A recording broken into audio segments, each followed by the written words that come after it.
gbogbo ẹ̀yin ọmọ ọ̀dọ́ tá a jọ ń káàkiri ọ̀dọ́jọ́ ni wá ẹ má jẹ́ kí a fi àyè gba Fúlàní lórí ilẹ̀ àwọn bàbá wa ẹ má jẹ́ ká bú ọba mọ́ ẹ má jẹ́ ká bú jòyè mọ́ nígbà tá a la fẹ́ jà fún àwọn ọ̀rẹ́ wa táwa ń kọ́kọ́ ń bú ọba tá à ń bú jòyè èmi náà ṣe bẹ́ẹ̀ rí bọ́mọ pẹ́rẹ́ àmì padà ẹ má jẹ́ ká bú àgbààgbà kankan mọ́ ẹ má bolóṣèlú kankan ẹ̀rù kálukú ń bẹ̀rù wọn ò lè sọ̀rọ̀ ọba ò lè sọ ìjòyè lè sọ ẹ jẹ́ ká ronú ẹ má jẹ́ ká bá àwọn bàbá jà mọ́ ẹ má jẹ́ bú wọn mọ́ ẹ má jẹ́ àṣẹ wọn àwọn ará pẹ̀lú wọn àwọn àgbà tó bá jó lóṣèlú tá a bá fẹ́ kọ́ wọn rẹ̀ wá lọ́wọ́ á gbé wọn mọ́ra á gbé wọn mọ́ra ni à ní bú wọn mọ́ ẹ má jẹ́ àṣejẹ̀gbọ́n ẹ má jẹ́ àdàlúrú a lè gba ẹ̀tọ́ wa láì ṣèjẹ̀gbọ́n a lè gba ẹ̀tọ́ wa láì yìnbọn a lè gba ẹ̀tọ́ wa láì dàlúrú gbogbo protest mo ṣe ní ìlú Nàìjíríà mi ò rí ibi tí mo ti ẹnìkan lè sọ pé mo pààyàn tàbí mo jó nǹkan náà tàbí mo bà nǹkan jẹ́ mo lọ písù torí pé olówó lèmi náà tí ò bá sólówó lára ń dì mọ́ gbogbo nǹkan tó lọ́n fún yẹn lọ́lọ́run fún mi mi ṣe tálákà tó dé pé mo dìde fún jà Yorùbá big man ni mi àwọn tó jẹ́ ọ̀rẹ́ mi tó súnmọ́ mi tó ní owó ní kí ni mo wá lọ bẹ̀ pé sọ́wọ́ lè mi mò ń fẹ́ ni kí n sọ yìí tí mo fẹ́ mo ní ìsọ̀rọ̀ owó àní ọ̀rọ̀ ìran mi ni mò ń sọ kí n wọ gbowó kí n gbéra kí n pé mò ń lọ ọ̀dọ̀ ọba àgbowó mò ń lọ ọ̀dọ̀ oníbodè òfin gbowó kí n kójó wọlé kọ́kàn mi balẹ̀ kí n dá wa mọ́tò kí n mọ́ rìn bọ̀ kí Fúlàní mọ́ da mi dúró títì kí n délé kí bàbá sọ pé kí n gbé tírélà sùn kí n mọ́ gbé lọ àwọn bàbá wo lè lóko mọ́ wọn ò lè lóńdò ẹ jẹ́ ká fọwọ́sowọ́pọ̀ ká ti àwọn bàbá wa lẹ́yìn ká dá security ti wá lẹ̀ ká sọ fún wọn kí wọ́n bá wa fọwọ́ tì í ká lé wọn kó nu oko wa ẹ ṣé mo dúpẹ́ Jésù Olúwa wa.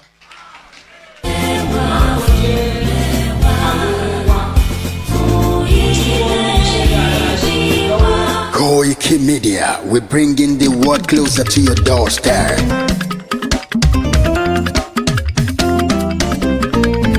Koikimedia, Koikimedia,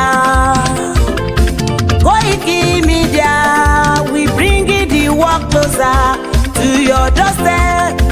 Koikimedia, Koikimedia, Koikimedia, we bringing the world closer to your doorstep. Àwa sálára àgbà yìí dá, àwa ló láṣà àti èdè. Gbígbédè lárugẹ nílẹ̀ Oòduà o, àwa gangan ni bàbá. Koikimedia, Koikimedia, Koikimedia, we bringing the world closer to your doorstep. They never sabi wetin we carry for her. But they move closer before they go sabi. I said they never know wetin we carry for body. But they move closer before they go sabi. Ọ̀kín lọ lọ́jà ẹyẹ, kìnìún ló ló lajú. Ẹyẹ tó lórí kodò bí àdán, àpẹjẹ lẹ́nu. Ká ṣiṣẹ́ fún ilẹ̀ bàbá wa, ká ṣiṣẹ́ fún ìlú bàbá wa, ká jùmọ̀ sowọ́pọ̀ ká lè gbó Odùduwà. Odùduwà kò bá lè gbé wá. Ọmọ Odùduwà ṣe gírí, ẹ dìde fún ẹ̀tọ́ adúláwọ̀, ká lè jọ jùmọ̀ gbé délẹ̀ ìlérí, ká wálé gba ògo ilẹ̀ wa, ká ṣiṣẹ́ ká lè jọ gbàdé, ká lè gbàdé adé adúláwọ̀, àwa ni mọ̀lẹ̀ tí yóò tàn káàkiri. Pé ọmọ Odùduwà ni wá. Koikimedia, àwa là ń gbé tó lárugẹ. Ètò tó pọ̀jù owó tiwa máa ní. Kásá ẹgbẹ́ polówó ọjà wá kájé gbúgbà yín jẹ. Ètò tó pọ̀jù owó tiwa máa ní. À ń gbé tó lárugẹ, à ń gbàsà lárugẹ. Ètò tó pọ̀jù owó tiwa máa ní. News and sports ẹ máa rí gbọ́. Ètò tó pọ̀jù owó tiwa máa ní. Ọmọ Ìjẹ̀bú alárẹ̀ mi ló ní kí n máa ké tantan. Koikimedia ọlọ́lá gbajúmọ̀ mi o, máa bá ṣẹ̀rẹ̀ lọ o. Ọmọ Yorùbá nìyẹn, ọmọ Yorùbá tata o. À ń gbádùn rẹ, ọmọ Ìjẹ̀bú alárẹ̀ mi, ṣẹ́yìn ló máa fi dìbò tẹ̀ mọ́lẹ̀ o. Ẹ̀yin lọ́mọ onígbò máa ń dé máa dé máa dé, ẹ̀yin lọ́mọ onígbò máa wọ̀ máa wọ̀ máa wọ̀ o. igbó máa wọ̀ àjòjì ò gbọ́dọ̀ wọ àjòjì tó bá wọ bẹ́ẹ̀ á dẹ̀dẹ̀ ní ẹbọra. Ẹ̀yin lọ máa náwó kóyìnbó tó dé ìgbà tó yìnbó dé o owó náà dẹ́ tún pọ̀ sí o Koikimedia ṣàwa ní bàbá. Koikimedia àwọn ní bàbá. Koikimedia àwọn ní bàbá. Àdáńtọ́ àtúnpèrègèdè. Koikimedia àwọn ní bàbá. Àwa là ń gbé tò lárugẹ jẹ́ ká jọ gbọ́ o. Koikimedia àwọn ní bàbá. Àtúnjà fẹ́tọ̀ ilẹ̀ wa fẹ́tọ̀ ilẹ̀ Yorùbá. Koikimedia àwọn ní bàbá. Ọmọ Òdùwà ni wá o tọkàntọkàn. Koikimedia àwọn ní bàbá. Ikú tí ó ṣe bí lébi òsì àdìmú bàbá iyọ. Koikimedia àwọn ní bàbá. We bring you up closer to your doorstep. Koikimedia àwọn ní bàbá. Afẹ́fẹ́ tó ń fẹ́ o tó ń kangi oko lára ni. Koikimedia àwọn ní bàbá. Àpèrègèdè Olódùmarè ló fún wa ṣe. Koikimedia àwọn ní bàbá. Gbogbo ayé ẹ gbọ́ àwa ní bàbá o. Koikimedia àwọn ní bàbá. Ẹ máa bọ̀ wá ẹ gbé polówó ọjà yín wá o. Koikimedia àwọn ní bàbá. Odùduwà lágbé dání òtítọ́ lágbé dání. Koikimedia àwọn ní bàbá. A kì í sọ̀dálẹ̀ a kì í sọdí kẹta. Koikimedia àwọn ní bàbá. Àdúró tán a tún pèrègèdè. Koikimedia àwọn ní bàbá. Koikimedia we bring you up closer to your doorstep. Àwọn ní bàbá. Koikimedia is around. To give us latest. Is around o. To give us latest.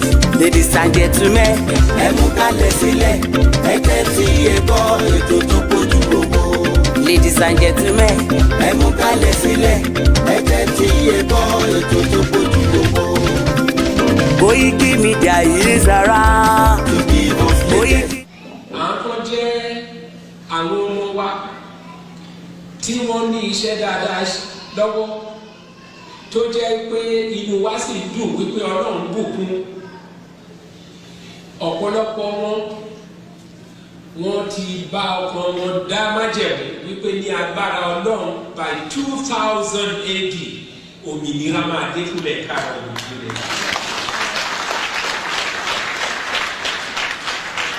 Èmi sì mọ̀ dájú wípé Ọlọ́run Oòduà, Ọlọ́run Ọ̀rànmíyàn, Ọlọ́run Ọbáfẹ́mi Awólọ́wọ̀, Ọlọ́run Adékúnlé Ajáṣin amúwadé ilẹ̀ tuntun náà nígbì tí ẹ̀gbin ìyà àti ìrẹ́jẹ kò ní sí fún ọmọ káàárọ̀ òjíire mọ́. Tàbá ń sọ̀rọ̀ nípa ilẹ̀ ìlérí tí a fẹ́ lọ yìí. Àwọn tí ọ̀rọ̀ òye wọ́n máa kù bí egbére.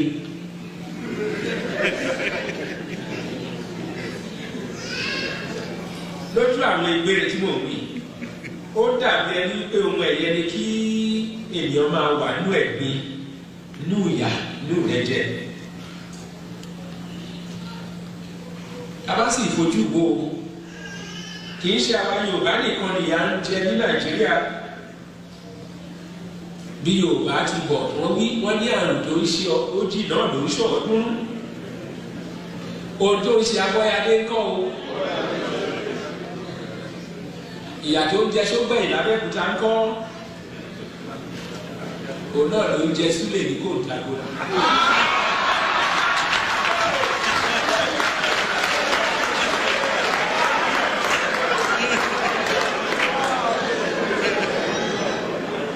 Èmi tó bá ń pa bàbá náà ní Adó Èkìtì kọ́ tí ó yàtọ̀ sí èyí tó ń pa Ìkejìkù ní Abakaliki.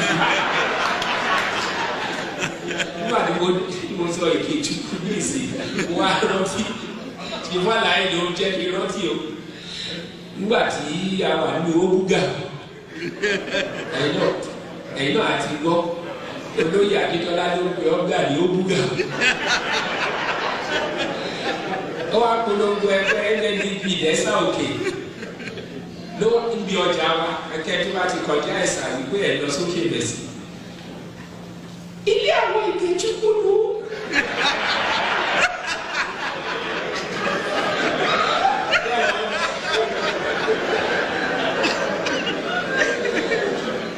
Jẹ́bọ̀ àwọn aláìṣe action group àti NCNC àwa ni ọ̀gá àgbà yẹn ló bá kúkú mú ìgè àti túkú ló bá pa á lọ.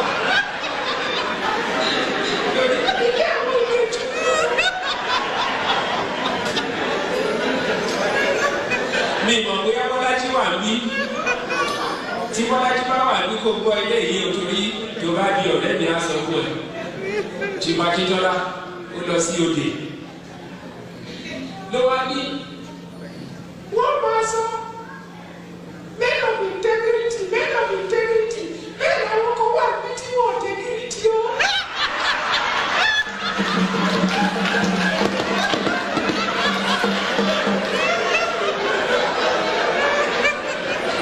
Wọ́n á ṣí ṣe òfin gbọ́ ṣùgbọ́n yẹn Àkúrẹ́ ìlú àwọn olú àti fásọ̀rọ̀ tí ilé ìṣẹ̀lẹ̀ ṣùgbọ́n Akíntọ́lá ló ṣe campaign gbogbo ẹni ọwọ́ sì kó lọ́wọ́ sókè o gbogbo wọn lọ́wọ́ sókè gbogbo ẹni ọwọ́ sì kó lọ́wọ́ sókè gbogbo wọn ọwọ́ ni mo ti ń bọ̀ ní mo rẹ́ ní ajá sí.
Mo tún láǹfààní àti kí gbogbo wa ní gbogbo ibi tí ẹ bá ti láǹfààní àti tó darapọ̀ mọ́ wa ní àṣálẹ́ yìí.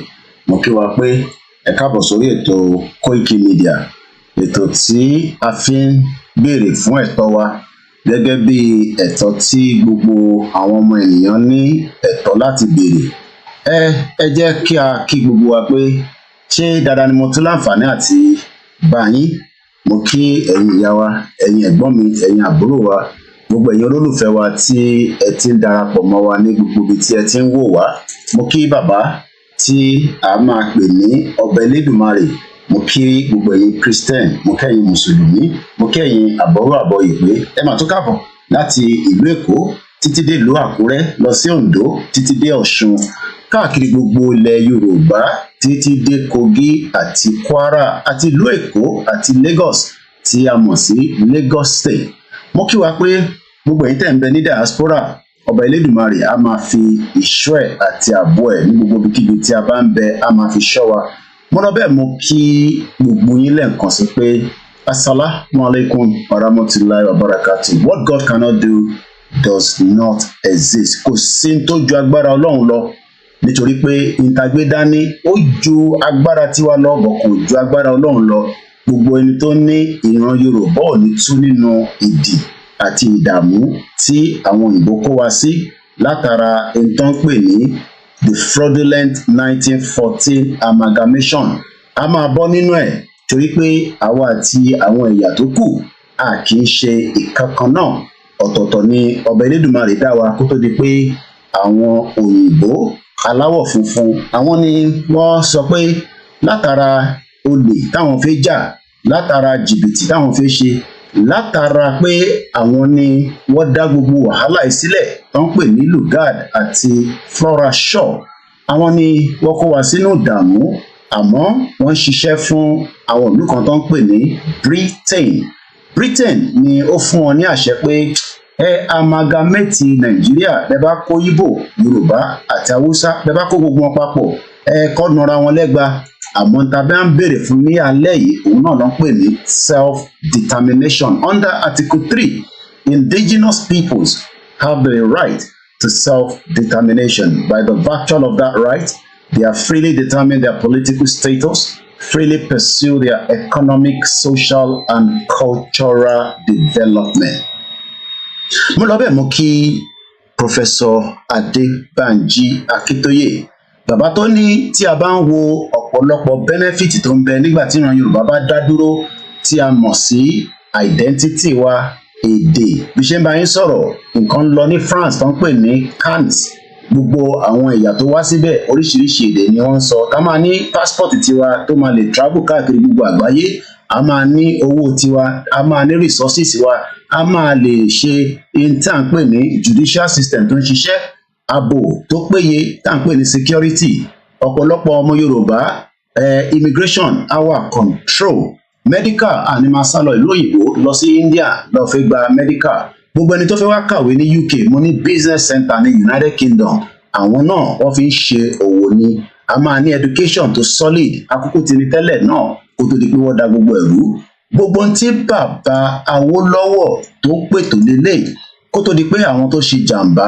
tí wọ́n jẹ́ kí bàbá yẹn kó parí iṣẹ́ tẹ́lẹ̀dùmarè wá ran àmọ́ bàbá kan wá dìde tí a mọ̀ sí bàbá Professor Adebanji Akintoye àmọ́ ká tó lọ sọ́dọ̀ bàbá Akintoye ká tó kí wọn dáadáa ẹja gbọ́n tí Awólọ́wọ̀ sọ kọ́bẹ̀ Elédùmarè kó fi ikú kó fi bá wa kó tẹ́ wọn sáfẹ́fẹ́ rẹ̀ kí gbogbo àníyàn bàbá Awólọ́wọ̀ kó wá sí ìmúṣẹ látòrí bàbá wa Professor Adebanji the leader of the Yoruba self-determination movement.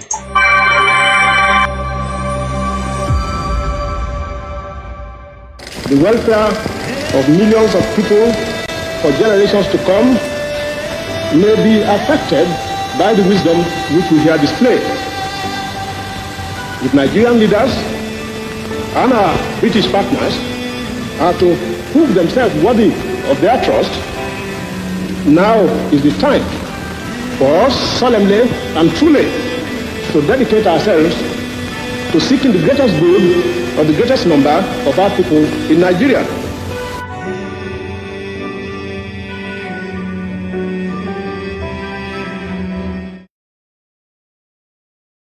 The soul of the late legend,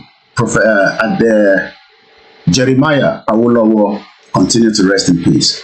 Mo wá kí Professor Adebanji Akintoye, the leader of the Yoruba self-determination. And the question tonight, ìbéèrè ni o, èmi ò máa ń sà, wọ́n ní ọgbọ́n ọlọ́gbọ́n la fi ń ṣọgbọ́n, ọmọ kékeré lèmi, ẹ̀yin ìyá mi, ẹ̀yin bàbá mi tẹ́ ń bẹ lórí ètò tí máa kí gbogbo yín dáadáa, mo bẹ̀ wá, ẹ jọ̀ọ́, ẹ bá mi ṣe kí ni, ẹ bá mi béèrè lọ́wọ́ àwọn méjèèjì yìí, ta ló máa gbé wa dé ilẹ̀ lérí? The question I'm asking tonight is a very, very simple one. It is not going to take your time, but we might be here for 2-3 hours depending on my strength. Who is going to give Yoruba people prosperity between Professor Adebanji Akintoye and President Bola Ahmed Tinubu? President Bola Tinubu is the current president of the Federal Republic of Nigeria. Onemi Lokan, and he has already been in. He's a Yoruba man. Some say he's not even Yoruba. But the question is, between these two, who is going to give Yoruba people prosperity? Tinubu, according to what we're going to be looking at tonight, quote and unquote, with so many news updates coming from Nigeria. Tinubu, our government has stopped Nigeria's bleeding. Only Nigeria kò sí ẹ̀jẹ̀ kankan mọ́ nínú Nigeria.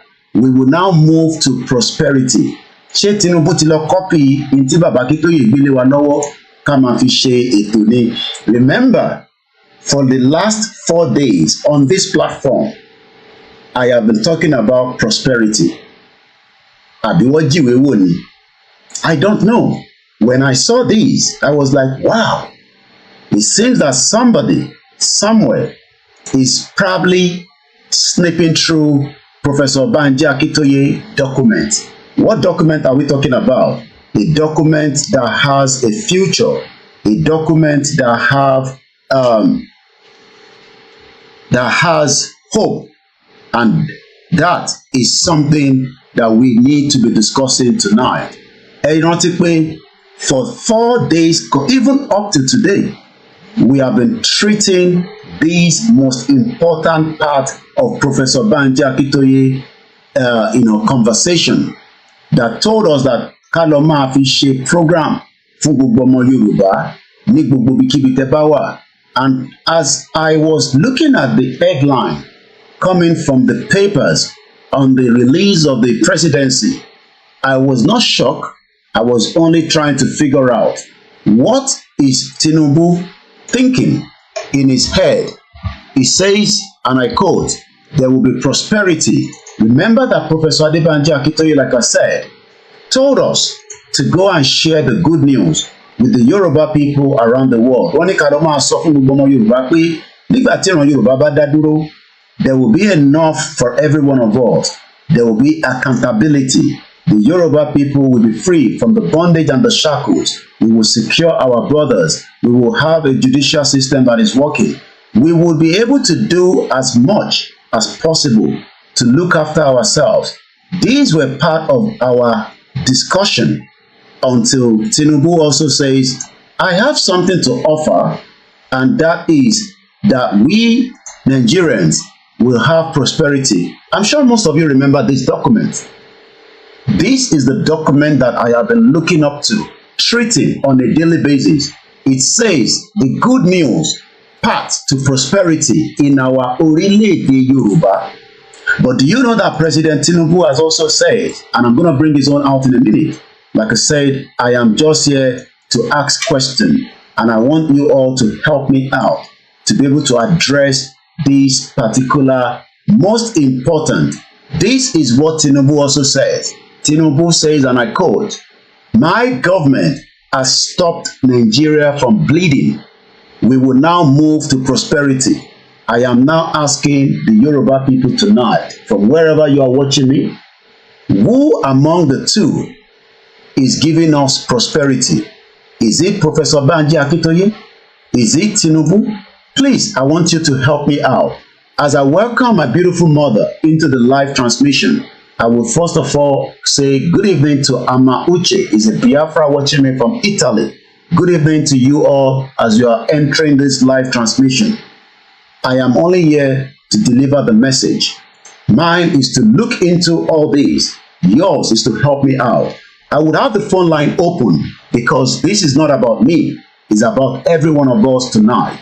As I go straight to say good evening to you, Ogumola Abiodun, I say welcome to the program. Yemi Fatoke all the way from Lagos. Sunday Babatunde, Ojishe Oledumare, Agbaje Wasiu Femi, good evening. Good evening to you all on Instagram. We are live on the Twitter space as well. As many people are joining us, please remember to share the program. I welcome the Biafra. I welcome the Hausas. I welcome all the indigenous people.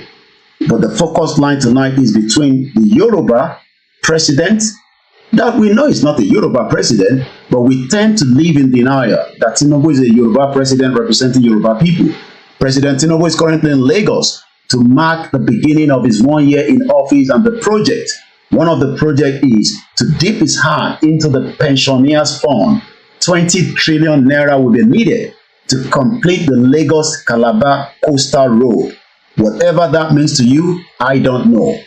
Let me start to say, is Tinubu going to give us prosperity? Tinubu ó jẹ́ kó yé wa pé Nigeria is no longer bleeding, and I'm a bit confused. I am a bit lost. What does President Tinubu mean by Nigeria is no longer bleeding. Tinubu sọ pé Nigeria is no longer bleeding. What does that mean to you and me? Does that mean that the country is now functioning like a normal civilized country?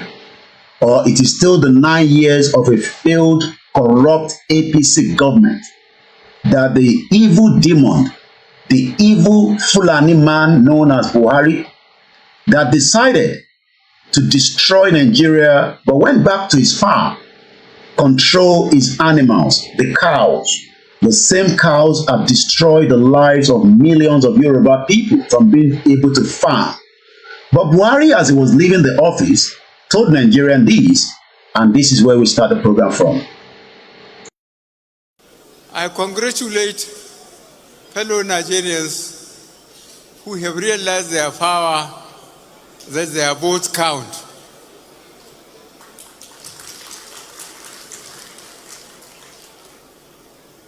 I'm looking forward to tomorrow to fly to my base and go back to my cows and sheep, which are much easier to control than fellow Nigerians. But I have to reduce their number because I cannot save enough to buy them feeds. Your Excellencies, heads of state and governments, and their representatives that come to share this day with us, distinguished ladies and gentlemen, I thank you very much. And I said goodbye to you, and I wish us the best of luck. Thank you very much. Well, fellow Nigerians, my cow is far better than you animals. I can control my animals in Kaduna. They will listen to me. I will have to reduce their number. But let me tell you that I destroyed the Nigeria economy and the Yoruba territory. I invaded the southeast. I kidnapped Nnamdi Kanu and renditioned him back to Nigeria. I brought in more Fulani jihadis to make sure that life will be very difficult for every single one of you. I leave you in a country that you would have to struggle to survive as Nigerians. That is not me. That is exactly what Buhari did. You might not believe that, but let's start with this. Which is it for you, Dr. Obadiah? Do you think the government is unwilling or unable to protect the people of Southern Kaduna? In fact, it is not only unable, it is unwilling, and we have good reason to feel that they are part and parcel of the killers. Let me make some revelations to you. That's a very big allegation, Dr. Obadiah. The government is part and parcel of the killers. Yes. That's big. Yes. Yeah. Okay. How would the government just say, oh, it is revenge killing and so on? Then you leave it there. Oh, because it is revenge killing and so on and so forth. The body language of this administration, the body language of the state government shows clearly that they have a hand in the killings. No doubt about it. Because, you see, General Abacha, and people don't give him his due. Do you think you would have tolerated such nonsense? And let me make some revelations, because some of us also have our own intelligence networks. Okay. Have met with some of the bandits. We have met with some of their high commanders. One or two who have repented. They have sat down with us, not once, not twice. They told us that one of the northern governors is the commander of Boko Haram in Nigeria. Boko Haram and the bandits are one and the same thing. They have a sophisticated network.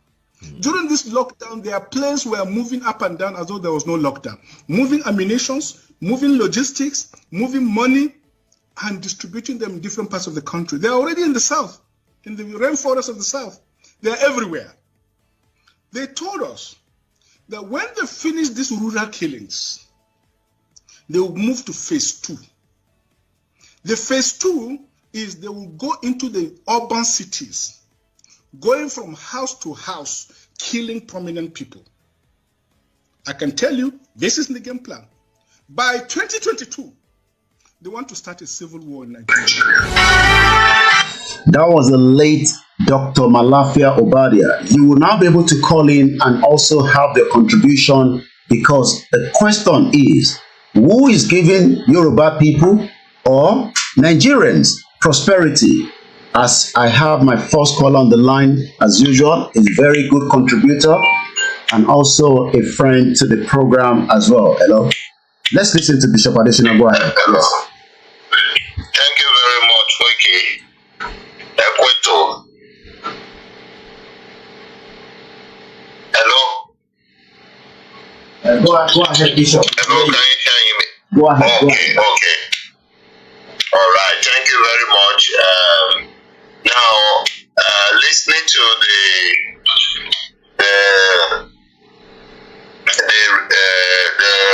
report, the Mr. President talking about they've kept Nigeria from the leading spots, and now they are now to forward toward prosperity.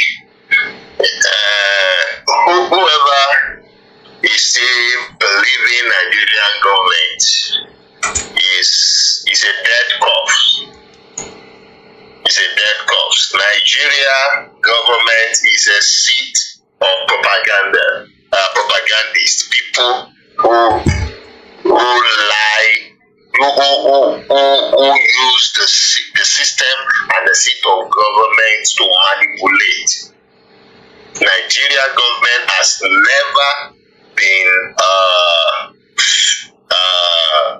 transparent or sincere to their plan or what everything the Nigerian government carried out is anti the people of Nigeria itself. They are there like slave tax masters, and that's the reason you see that they are never satisfied. They use the seat and avenue of government to oppress the citizen, to get more from the citizen. They don't want the citizen to prosper at their watch. And their attitude is the citizen is not, the Nigerian government don't see its citizen, they don't hold them any responsibility. They see only the public servants, the people who work for government, as the citizen of Nigeria only. That's the and that's why you see that the labor are the one that can come out and agitate for whenever they are not pleased, and they will negotiate among themselves. They know how to, because Nigeria only cater for the people working in the public service, non-Nigerian citizens.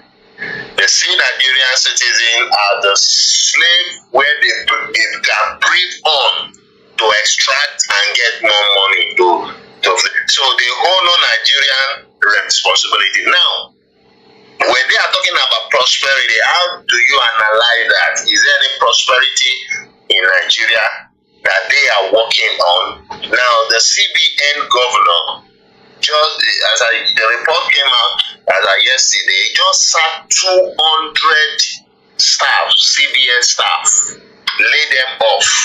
Last month, the CBN governor, the report says they sacked 500 plus the 200 yesterday, making 700. That is what the report talked about in the printing press or the publication.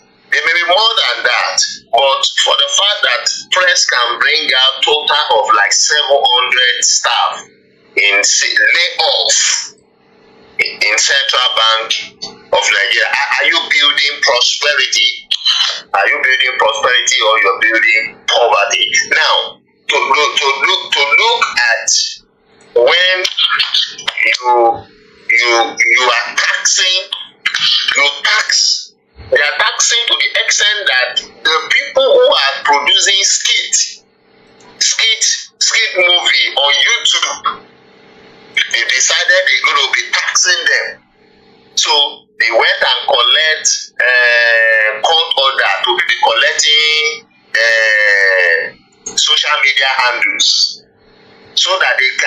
access to be going after those people making skits. They say they are making money. What's the meaning of that? Is that a government?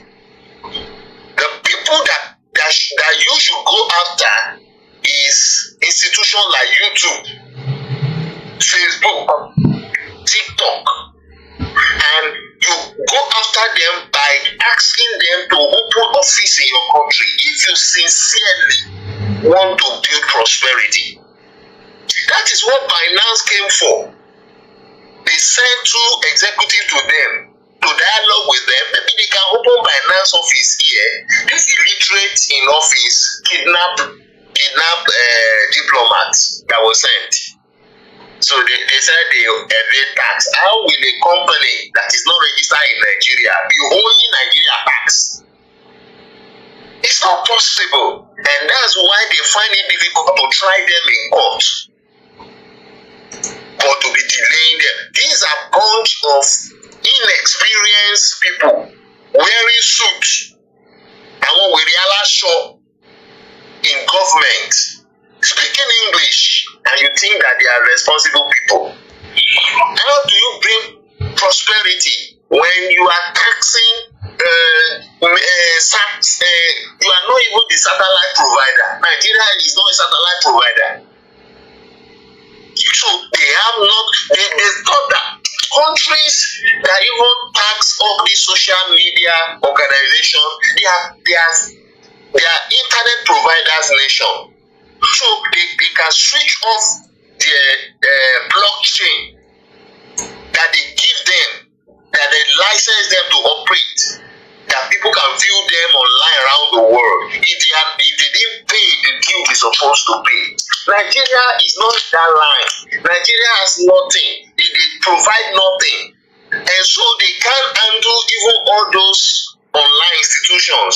Now only for them to bully their citizens. That these institutions are encouraging by giving them something for using their social media. They give them something. They encourage them. So that little that they were giving them to encourage them, Nigeria feel they are making money, and so they must pay tax. What tax do you pay on internet for using internet? Are you not paying tax by buying the data? The company that is giving you the data provider, is it not an organization that pays tax in Nigeria? I mean, Nigeria is a confused state, ruled by confused people. So what prosperity is Mr. President talking about, if not copying whatever they hear other people says? So when they listen to Baba Akintoye talking about prosperity, they feel that they need to go that direction and start talking about prosperity. Which prosperity? Where you impoverish the people. My brother, when they remove subsidy, Nigeria were buying a liter of fuel for 165 naira. You remove the subsidy, the fuel dropped to 700. This is more than 100%. You can't even say it's 100%. If not 500% increase. So the amount you use to buy, let's say the amount you use to buy 10 liter now, you are now using it to buy to buy like 2.5 liters of fuel.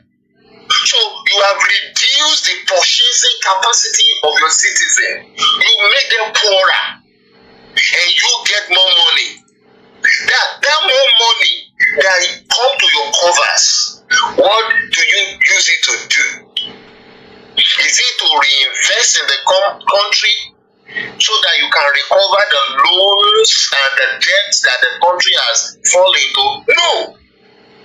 They put the nation in disarray and crying and weeping, but they were walking about living like a drunken sailors, buying SUVs for themselves. They were not even patronizing Nigeria vehicle makers. They were spending the dollar that they don't have to buy SUV, to to buy for all the senators, all the lawmakers, and all that. This is a country. This is a man. This is the people that saying that they want to face prosperity. They are not talking to you. They are not talking to Nigerians. They are talking to themselves. So you know the class of people he is talking to, not the citizen. So now they want to enrich themselves. Now they want to cash out. That's what he's talking about. So people should not get it twisted. When Nigerian government is talking, Nigeria is not for you. Don't think it's for you. Look at when they were talking about student loan. We were even saying that is it loan that Awolowo give you people when he gave you people free education? Is it loan? We are even talking about that. And some people were even saying they will do something. At least let them, the loan will help them to at least go to school when they go to school. So I said, which work did they provide for you when you finish the school that you now use to pay the loan? So they will enslave you completely. But at the end of everything now, when they came rounding off the loan, everything, they said the loan will only be available for only federal universities. So what happened to all the state universities, polytechnics, private universities? What will now happen to them? I want your Rayuwa. So let me ask you, thank you so much, Bishop. What kind of prosperity is it talking about? Okay. So it's not for you. All right. It's not. Thank you so much for taking us through, the background of the country. Yeah. Do we blame the president, Bola Tinubu, for not giving the prosperity that you're talking about? Or do we blame the party as a APC? Who do we put the blame on? The president is not even gone to the bleeding, because the president says that the government has stopped Nigeria's bleeding. I know bleeding has a lot of meaning. I was looking at the data as at the Vanguard some few months back, and the Vanguard is on the March 23rd, 2024, and I'm not making this up. It's in the newspaper. There's a record. I have it shown on the screen. Killing field, 6,931 people have been killed under President Bola Ahmed Tinubu in office in the first 10 months. But the president says, quote and unquote, the Nigeria government has stopped the bleeding. We know we've talked about the prosperity. Is Nigeria still bleeding, according to you?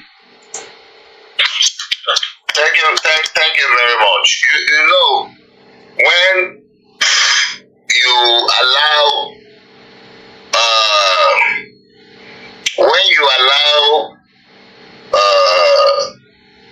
a fool to have his speech or his talk, he will assume and arrogate to himself that he's a wise man, that he's one of the wise men. Now, because of the few kind of silence in the tension of agitation during his time, that Yoruba feel, okay, let's go and re-strategize, let's subpedal a bit and re-strategize.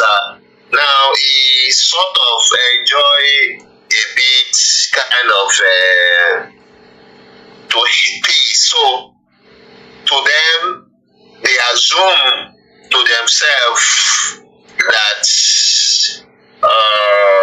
they've clamped down on any sort of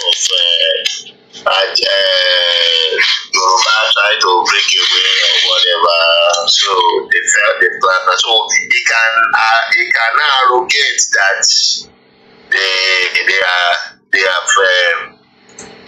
caused some bleeding or whatever. Which bleeding are you questioning? When even in Abuja there, as the day before yesterday, there was a kidnapping in Abuja, in a city.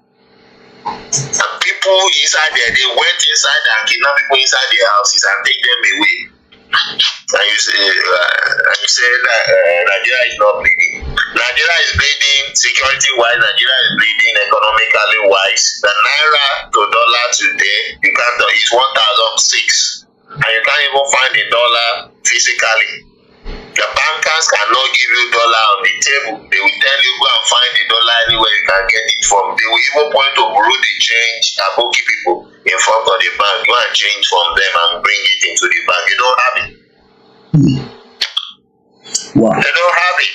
And you are talking, and you are still following up and down. You cannot. You just give 90 billion naira to some sets to go for Hajj in Saudi Arabia. So that one I call it tourism, contributing to Saudi Arabia tourism.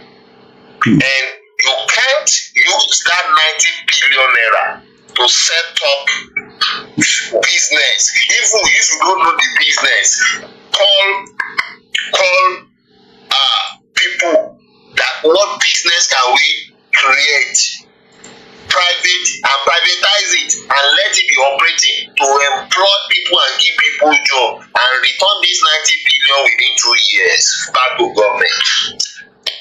I mean, you can, and you say that you see that in Nigeria that is bleeding front, back and center, bleeding financially, bleeding security, while bleeding everywhere. Look at House of Assembly now. They are passing secretly. They are fighting themselves now because they secretly go and pass the bill to change Nigeria Nigeria national anthem. They change Nigeria national anthem to the old British that the British compose for us. It's British people that two British person that compose that national anthem. Nigeria, they say that's what we'll be singing now from next week. I think Tinubu should have signed it. They said that's what every school now, they said they should be teaching them. We won't sing Allies for Patriots. I sat down and analyzed this Nigeria we held is contradictory to the present constitution. Because when you listen to it, no tribal or maybe the Fahim brotherhood, we are completely rubbish. We are not the same. There is no any brotherhood among us. And at the end of it, you say to serve our motherland, completely contradictory. In Nigerian constitution, you will serve our fatherland. But this anthem is saying serve our motherland. Are we not confused? Are we not confused? We don't serve our motherland. Even in our culture, as a people, we don't serve our motherland. We serve our fatherland. And we have regard for that. You are bringing a British-oriented song. Are you taking the country back to slavery or what? And you say something, you have punctured bleeding. I beg you, that was to one bleed. Sorry, you want to ask questions? Sorry. What I'm trying to figure out now is, it seems that out of the two of these gentlemen, one is an elder statesman, the leader of the movement. He is looking at the British created a country that does not give prosperity to the Yoruba people. And I'm just quoting from one of the topics that we've been treating out of the goodwill's path to prosperity in our Orile-Ede Yoruba. We've talked about Tinubu. Now let's talk about Professor Banji Akintoye. Is Professor Banji Akintoye giving or leading Yoruba people out of Nigeria into a prosperity? What is your take on that? Emphatically, yes. Baba Akintoye has it's not because I'm working with him. Baba Akintoye has the laid down structure and plan. And apart from that, there are many other contributions, submissions that have been submitted, that have been vetted and approved, that is in archive. You see, there is nothing. Well, if we have Yoruba nation today, there is nothing new that we will be running after, that we need to do this. Everything is on ground. We just need to back them with back them with law, constitute ourselves and back them with law and started rolling them out. So now, if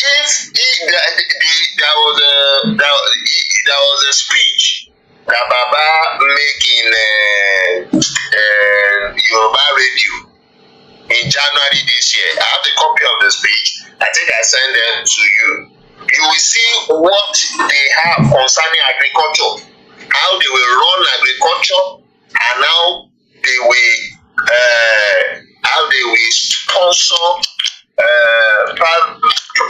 farmers and the government farm itself.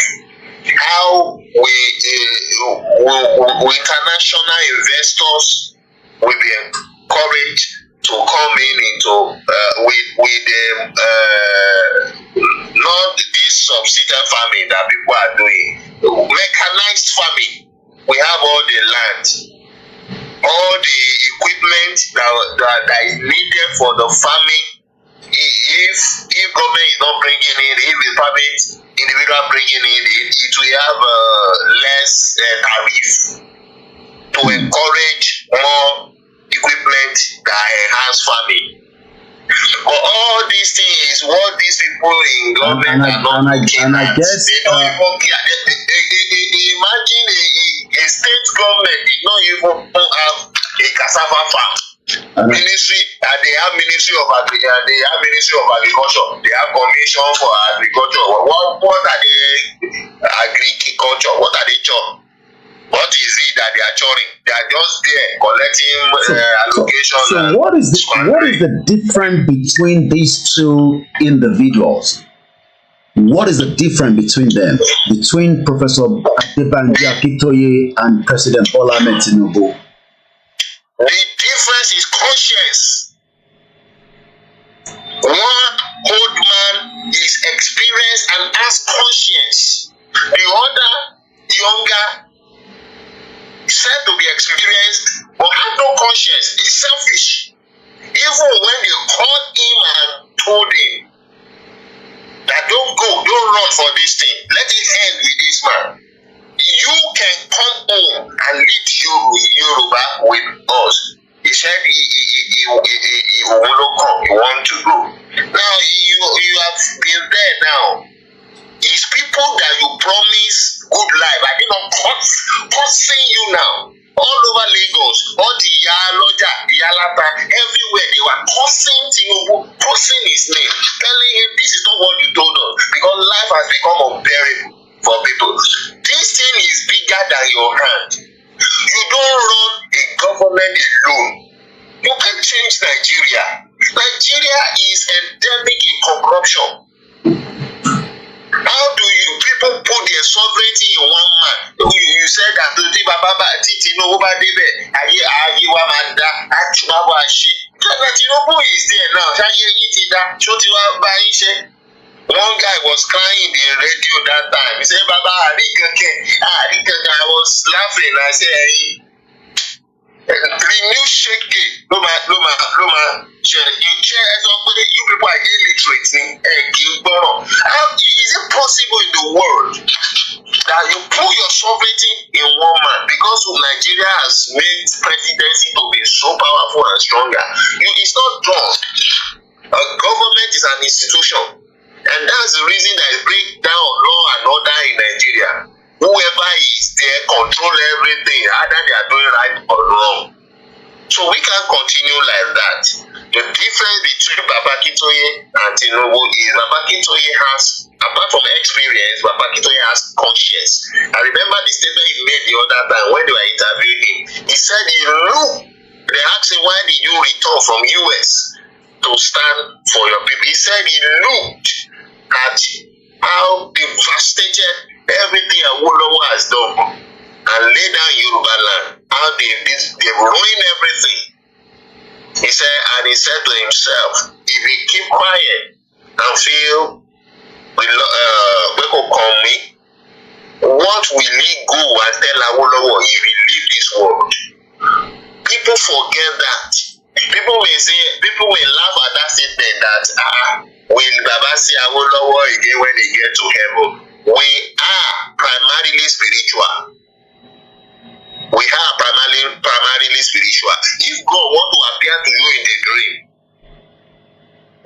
don't know God, you have never seen God before, God will appear to you in the dream with the image of somebody you have known that is like a father to you on this earth that will speak to you and you will listen. That is the image God will bring and appear to you in the dream and talk to you, because you know that is the person you listen to, and you will, when you wake up, you will listen. That is God. We are spirit. We are not this physical body. And so when he say, what will he tell Awolowo? It's tantamount to what will he tell God? The hierarchy that is higher than him, that he will go and report to. That is conscience. I want to be they don't think about that. They don't know and all that may be worse for them and unrepairable. Thank you. Wow, that was Bishop additional. I guess I have someone that wants to join quickly, and I'm going to bring that person in through the Twitter space so that we can then move on. Go ahead, University, in the Biafra. Let's quickly hear your take on this discussion tonight. Once again, as you're joining, please share the program. Good evening to everyone.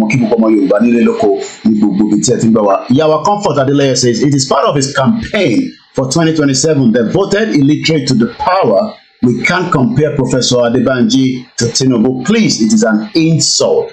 Yawa Joke Akifewasa Baba Akintoye. Go ahead, University, my brother. Let's listen to you. Okay, I think he's dropped out from there. Good evening once again, Just Reason. Good evening, Mokibubu Alekosi. You can call into the program. It is a live transmission, and I want to hear your take.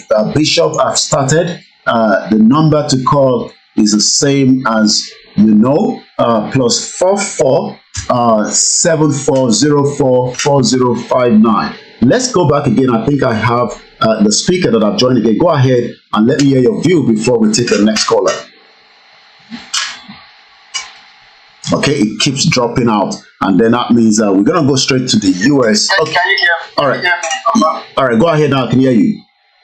Thank you so very much. I like this topic. I just wanted to quickly react to it. That's why I go ahead. It says, who can give Yoruba people prosperity? Professor Akintoye and President Bola Tinubu, yes. Okay. There is already a very two different gap between these people. Okay.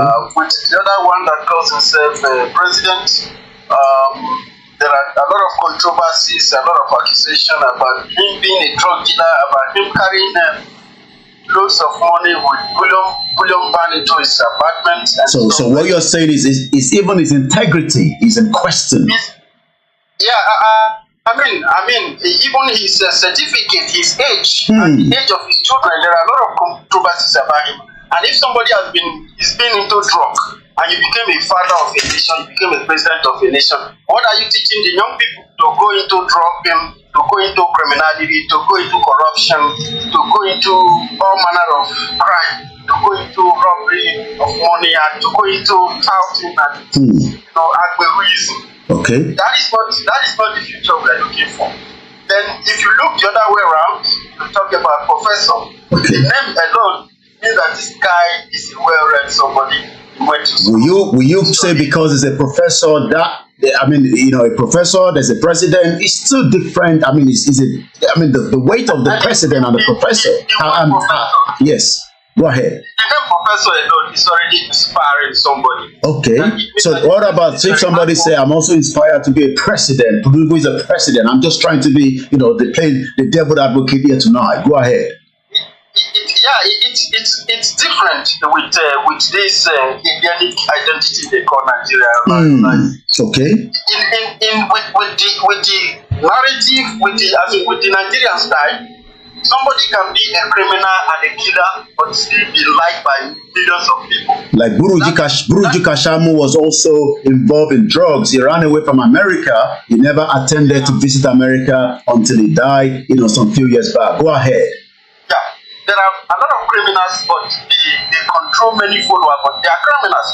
They are bad guys. People know that. Like Yaya Bello. Exactly.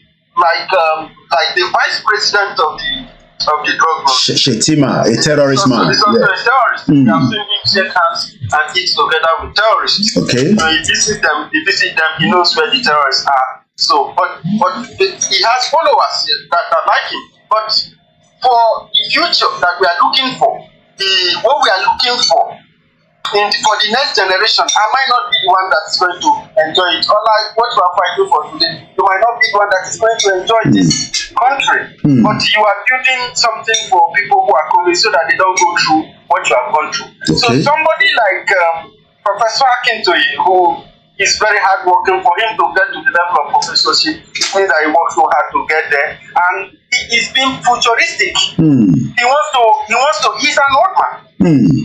And he can just decide to go to America, stay there the rest of his life. Who cares? Okay. You know? But he knows the pain of fighting for freedom. He knows what it takes to fight for freedom, the pressure, the energy, the fight, the accusation, the abuse, the blackmail, what have you. But with this age, he tried to go into this, which means he has a plan for the future generation that are coming. He understands the danger that his people is into. But this guy, go ahead. I'm listening. The president guy, the drug lord, does not have this thing. He doesn't. All right. Let's put the prosperity on the side. You know, okay. For his people, for Yoruba people, he wants to build them. He wants to take them out of corruption. He wants to take them out of this evil they call Nigeria. He wants to give them back their original identity. Okay. Be enslaved in their own land. You understand that his people are lost it. He wants to take them back. But what is wrong? What is wrong in the creation of the Nigeria? You know, and I want to link it now to the Biafra. Tinubu also says that Nigeria, in the southeast, the bleeding has stopped, you know, and there is going to be prosperity. There is no need for the Biafra to pull out of Nigeria. What will you say to that?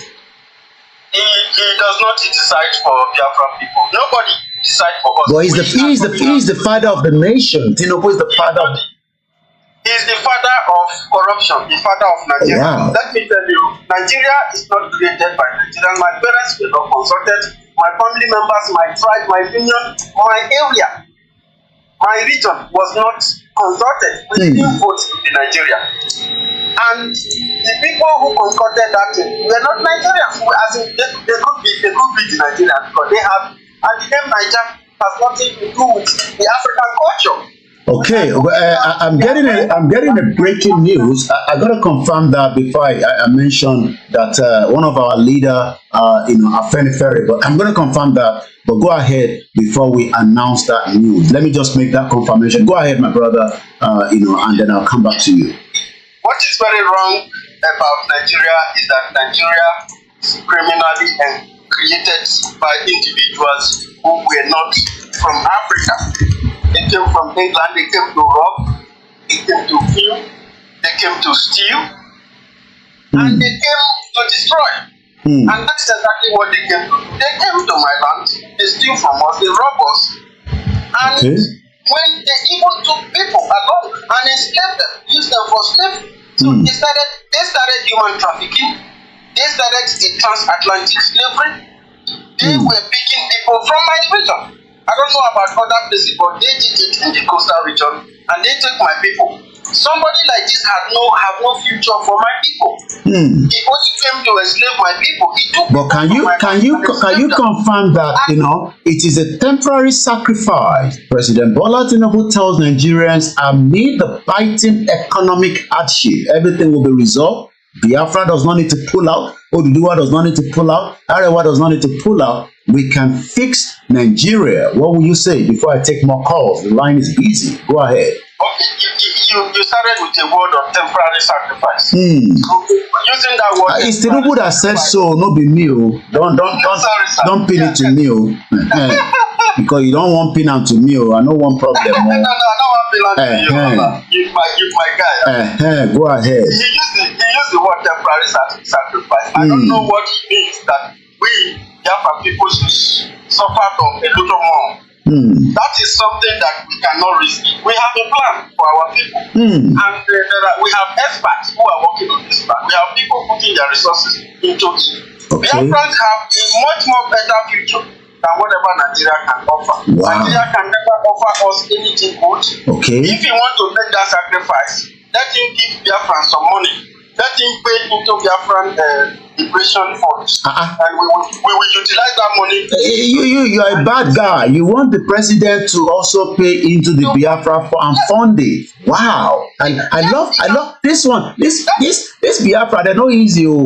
Make Tinubu put money inside your coffer so you can use it for your own purpose to make things work for you. Wow, I love that. Yeah, you know why? Yes. Why they put billions of dollars in building coastal roads. And today they have no. It's pension people's money. Now pension people's money. Let us always quote that. They wasted the money. They wasted the money. They wasted, and there are many projects like that where they have wasted such money. But we Biafrans are telling them, if they give us that money, let them give us few months or 1, 2, 3, 4 years. Okay. They will see what we will become. Wow. All right. Stay there. Don't go anywhere. Just mute the mic. I know there's still more requests, but let me take more call that is coming from this end. Tonight is all about Tinubu and Professor Akintoye, and we can also link that with all other Nigerians, especially the indigenous ones that wants to exit. I can't confirm the news that I'm reading, because this is a platform that whatever I say will go straight in. I've read the comment, but I want to make sure that I confirm that, so I will not mention that comment yet. I will leave it like I didn't see it, not that I didn't see it. Let's take the next caller coming from the US, and I know that there's another request coming through from Ellen Peter. Bear with me, I don't want us to get it all muddled together. After this call, Ellen Peter, don't go anywhere. I know you're there. I will bring you in. Go ahead, my brother. Tonight is a very important discussion. Go ahead. I can see it's a very hot one tonight. I greet everyone on Koiki platform tonight. Particularly I greet my Biafran brother, and I greet Bishop Adishina and everybody else who have spoken. The question is a ridiculous one. Let me put it that way. Ridiculous in the sense that the question is, who is going to take the Yoruba people to prosperity? Yes. Is it President Bola Tinubu or Professor Adebanji Akintoye? Just like my Biafran brother talked about the transatlantic slave trade, I'll pick it up from there. That in the transatlantic slave trade, we had the Fit Negro and we have the House Negro. I will compare President Bola Tinubu to House Negro. House Negro are the people that fit inside the house, live inside the house, and get clothed by the slave master. Okay? So, and they are the ones that they send to administer the slaves when they are in the plantation.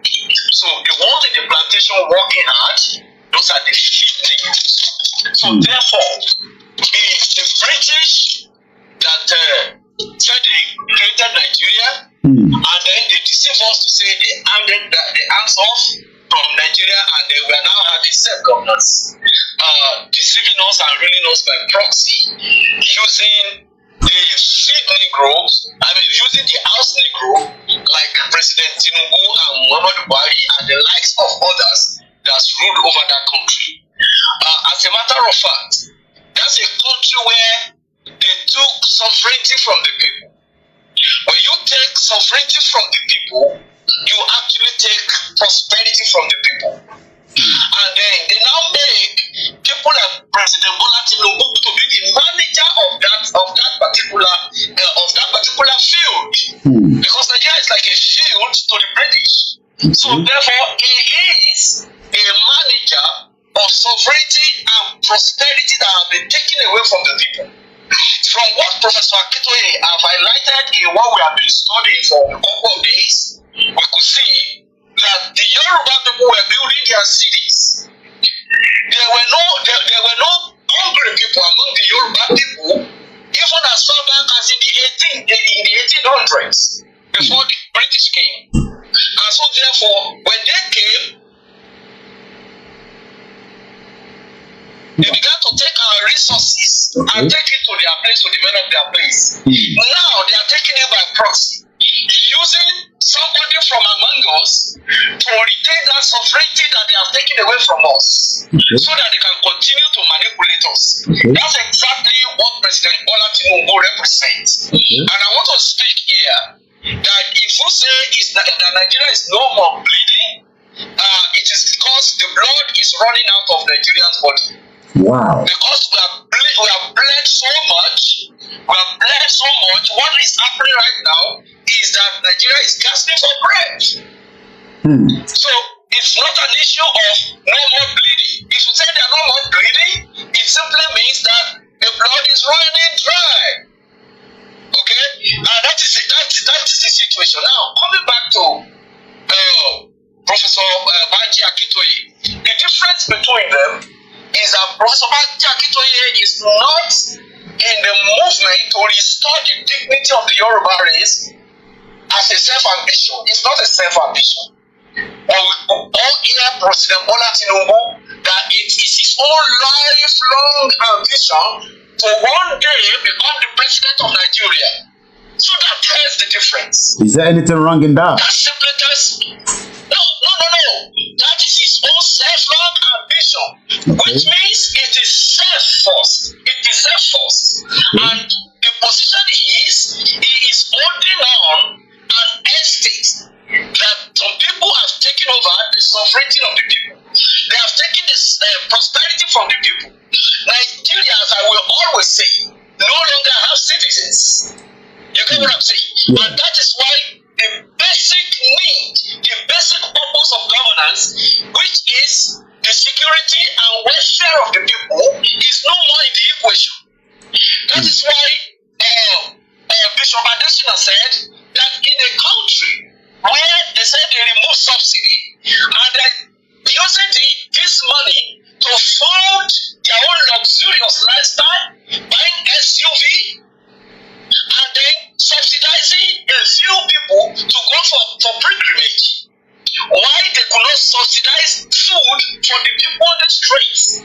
So it simply means that those people are mere inhabitants. They are no citizens, and the government does not have any sense of responsibility towards them. So what are we talking about? Professor Banji Akintoye now want to take the sovereignty back for the people and return the prosperity for the people. So therefore there is there's a clear difference between the two of them. So if you have any questions let me ask you this. Bear with us. There's a bit of glitch on the system, but it seems that we're still stable. Good evening to everyone, and welcome to the live transmission. As we're asking the question, what is the difference between these two men? One says, Emilokan, I want to keep Nigeria. It says, and I quote, our government has stopped Nigeria's bleeding. We will move to prosperity. My question to my caller is that what can you see in this Tinubu's government that you think that those that are believing in this government and the presidents, especially the Yoruba people, because in the next election, I can assure you the Yoruba are going to come out and vote for him. Is it because they are seeing something in Tinubu that we are not seeing? But let me remind you again, maybe you can help me out. I have it on those of you that are watching us live, not those of you on the Twitter space, because you cannot see it.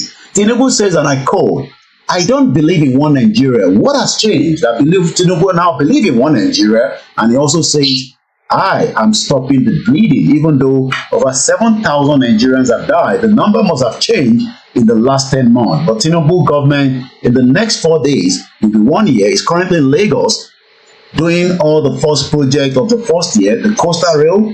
What will you say to that, my brother, before we let you, Thank you, OLAYOMI KOIKI. What has changed is that President Tinubu has realized his self-ambition. That is what has changed. So when he was saying he does not believe in Nigeria, it is because he had no access to the power that he so much desired. Now that he got it, that is what has changed. But you are not asking me that what should we expect, or what should we expect? What I will tell you is this: this government is simply nothing but deceit, okay?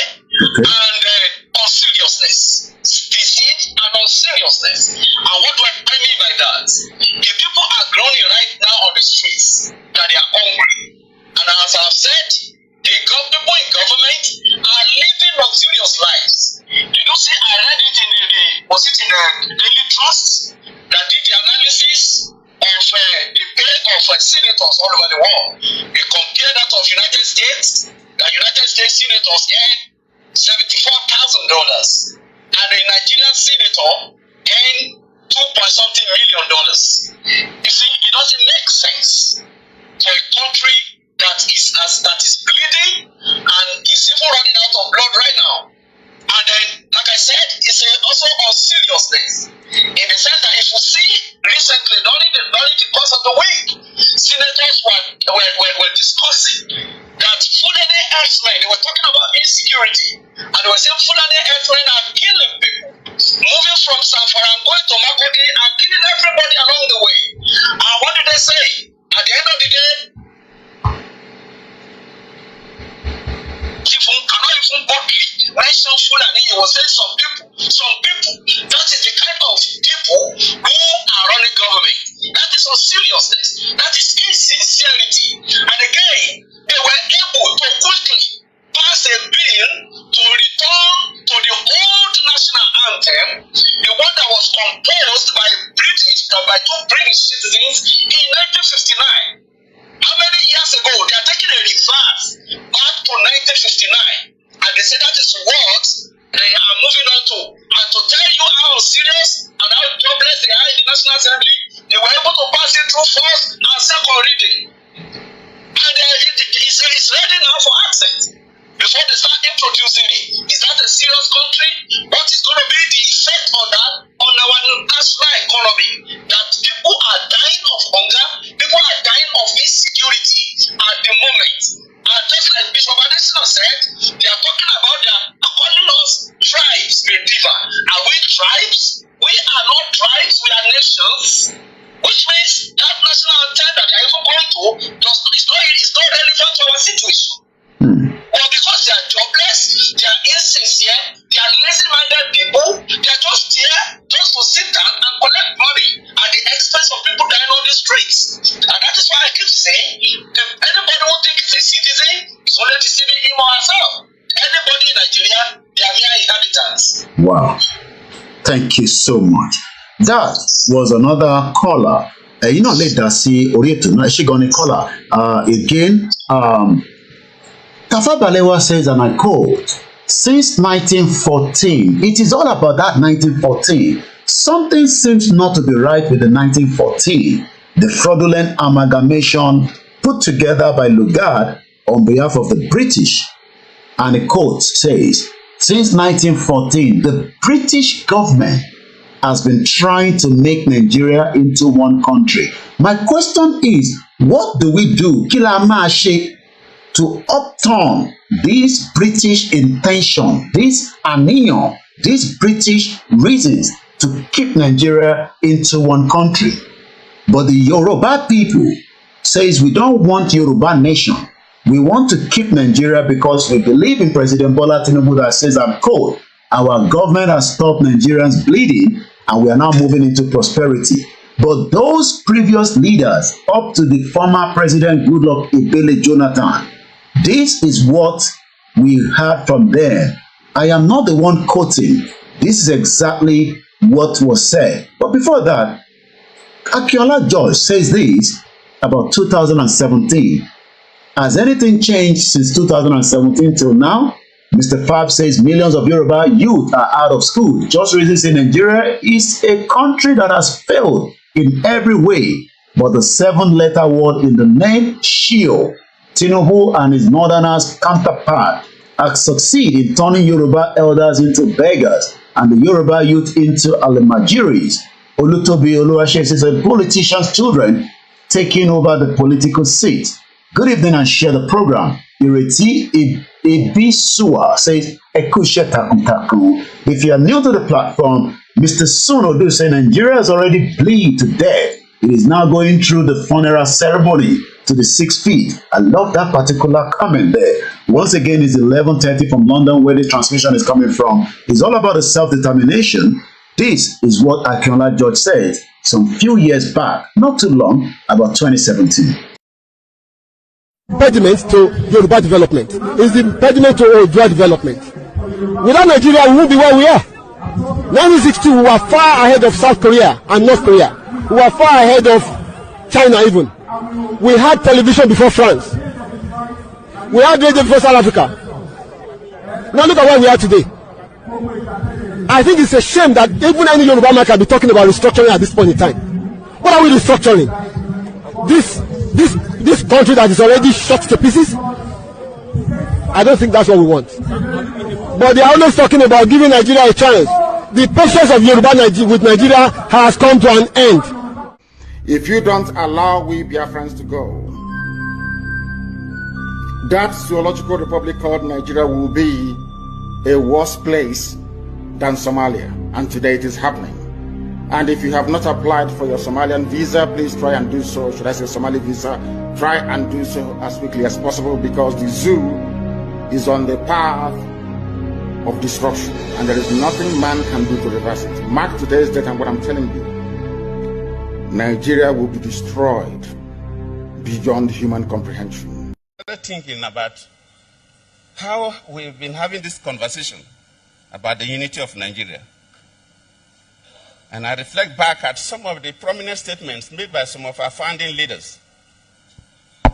And I feel that probably this will help us to have a conversation on the Nigerian unity. I just brought four, not to bore you.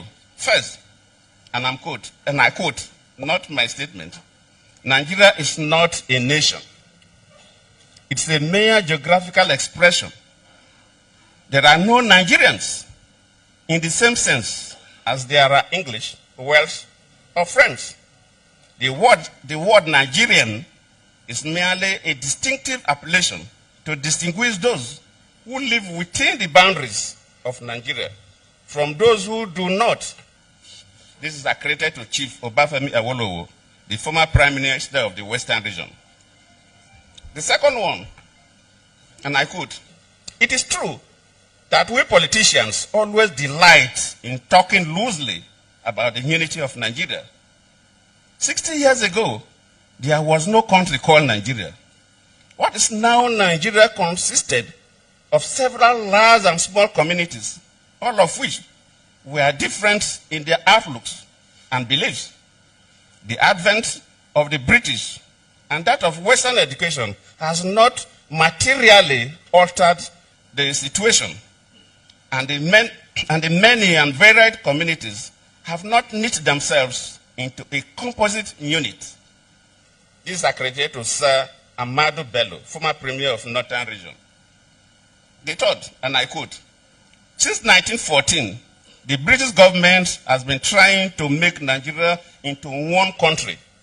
But the Nigerian people themselves are historically different in their backgrounds, in their religious beliefs and customs, and do not show themselves any sign of willingness to unite. The Nigerian unity is only a British intention for the country. They wanted to be separate from the country that the British Empire had imposed on us, which was this country of Nigeria, where they kind of took a bunch of independent nations who don't have anything to do with each other, don't even speak each other's language, don't relate. Many of them were even enemies and warring at the time, smushed them all together and drew these arbitrary lines around them and called them countries and named those countries. Right. And then said, now y'all get along and do a country for us and be a union for us. And then go through, contentious, bloody independence processes that never really yield any real independence. You're still part of a commonwealth afterwards. True. And you have the eternal meddling in your affairs and the eternal extraction of your resources and the eternal fomenting of divisiveness and infighting in order to be able to control you. This is what an oppressor does, a colonizer does. These are, tactics and strategies of dominance. Right. We were subjected to that as a larger unit of Nigeria. And then when the Igbo people said, we want our own thing, let's go and do that. Well, it so happened to be that the territory that this new country of Biafra was going to be in included very, very rich oil reserves. And the British were not going to let go of that. Wow. And the people that they had put in power, their puppet Nigerian governments weren't going to do that either, because they needed it for the Nigerian project. Right. And Britain needed it for its own interests and uses. So Great Britain got directly involved in this civil war and in the war for independence, and decided that they would do everything to make sure that Biafra did not go. Wow. And this everything meant directly funding genocide of the people of Biafra.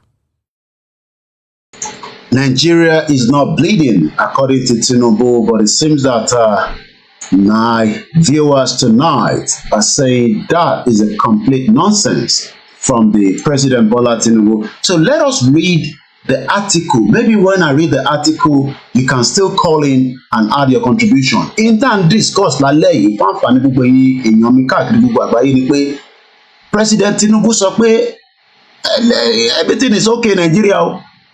Everything is dey okay. I don't know why you want to exit Nigeria. Even they are trying to change the national anthem and take it back to what the British created. It seems that this government still wants to make sure that Nigeria continue to exist, even though the previous leaders have always said, maybe when Tinubu now finish his own, he will then come and be saying the same thing like Jonathan. What do you think? Tinubu, our government has stopped Nigeria's bleeding. We will now move to prosperity. President Bola Tinubu has stressed the importance of strengthening the local government, accusing the state governor of hindering the local government growth. That area, and those of you that knows when Tinubu was the governor of Lagos State, I want you to call in. Was he also suppressing the local government as at the time he was in charge of Lagos State? Because it's now a reverse conversation. Tinubu is now saying that you have now allowed the local government to function.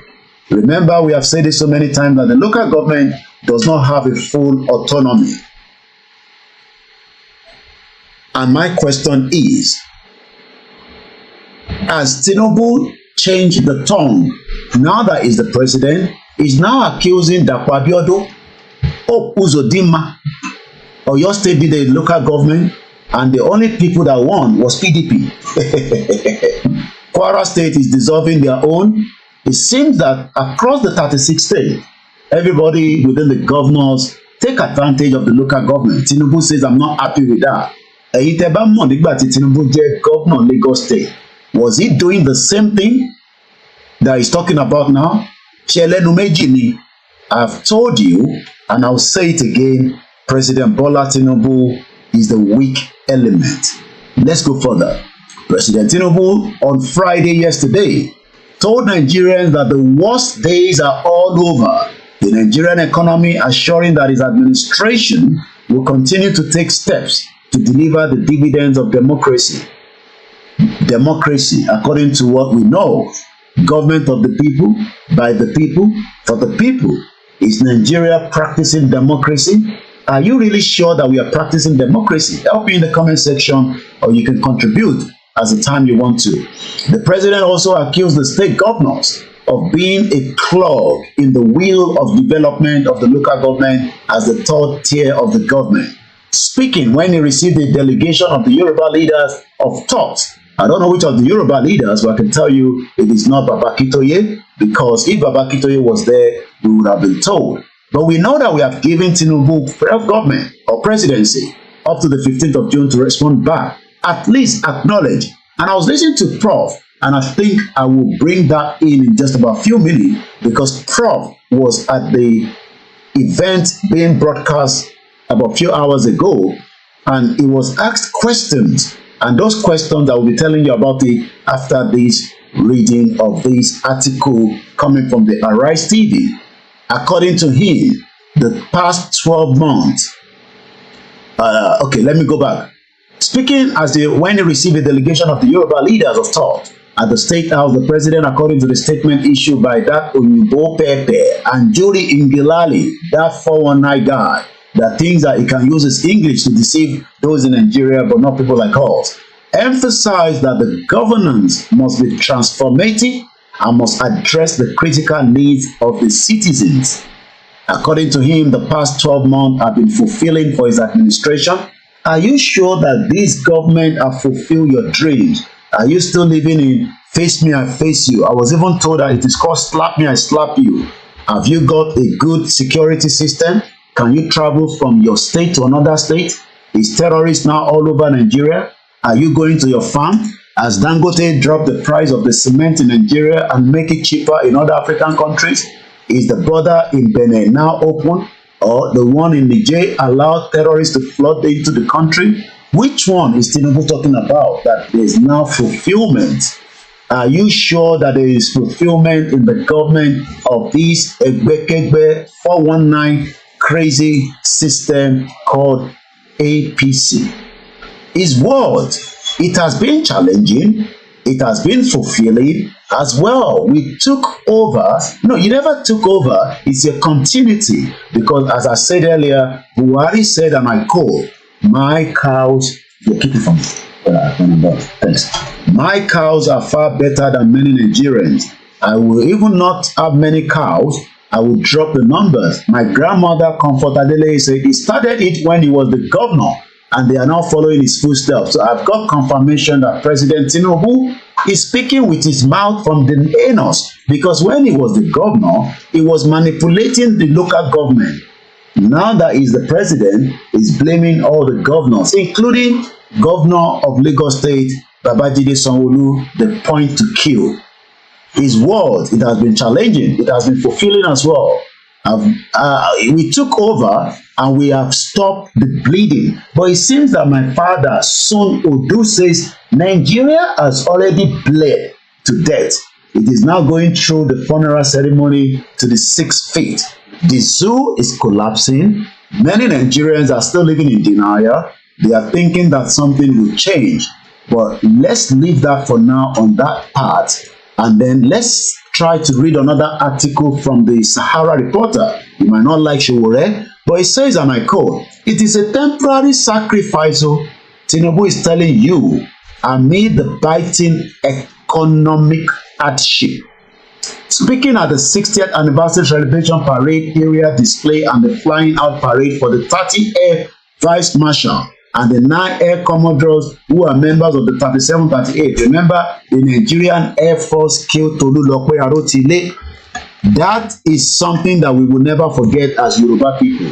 Tolulope, a flying officer, was killed under Buhari, the Fulani government, because Tolulope was doing exactly what she was trained to do, but she did not realize that you do not kill Fulani when you are up there. You just look at them and allow them to go and commit the crime across the middle belt, the southeast, the southwest.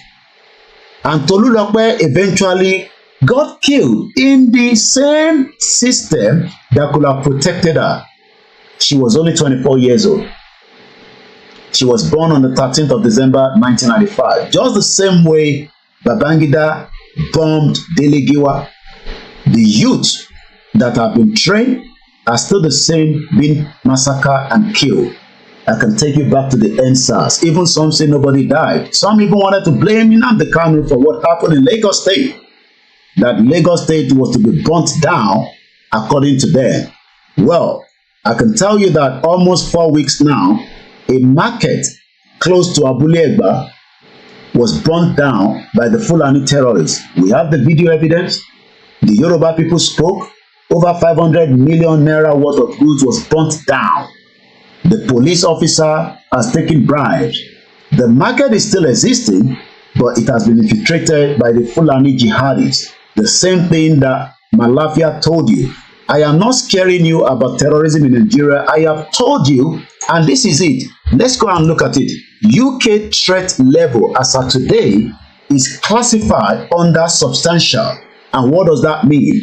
The threat to the United Kingdom where I live, under England, Wales, Scotland, and Northern Ireland, from terrorism, according to the government of the UK, the threat level indicates the likelihood of a terrorist attack in the United Kingdom. They are not praying to any god.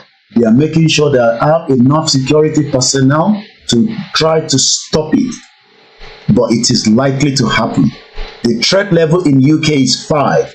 We are currently at number 3, which is an attack is likely. So when I sit here, the terrorists will kill more Nigerians because Tinubu is a weak element. But Tinubu says, and I quote, I am not a weak element. I am doing what is meant to be done, even though the same fraudulent Nigerian Air Force took out a Yoruba brilliant girl called Tolulope Arotile. She's from Kogi State, the same state from the former criminal Yaya Bello that took out $720,000. And an American school did not say, we don't want the money, give us the money. But when they were caught, they said, we'll take it back and give it to EFCC. In Yoruba, we say, Olegbe, Olegba. This is a criminal country that kills the future and the dreams of many Nigerians. Akalamago TV, I say, Ekabo, Soyetowa. My uncle says again, Son Odu, those hoping for a better Nigeria will wait till eternity. APC, Egbekegbe, PDP, Papa deceived to kill. They are all criminals. From Atiku, Atiku has been contesting to be the president ever since far back as 1992. He's ready to sell us back to the Arabs. Tinubu is selling us already to the criminal Shagori. Shagori is going to be the one in charge of the coastal rail, coastal line road rather, from Lagos to Calabar. Tinubu's son, Seyi Tinubu, is one of the board directors. But when you go on the page of Seyi Tinubu, which I've done today on Instagram, they are hailing him as Omo President.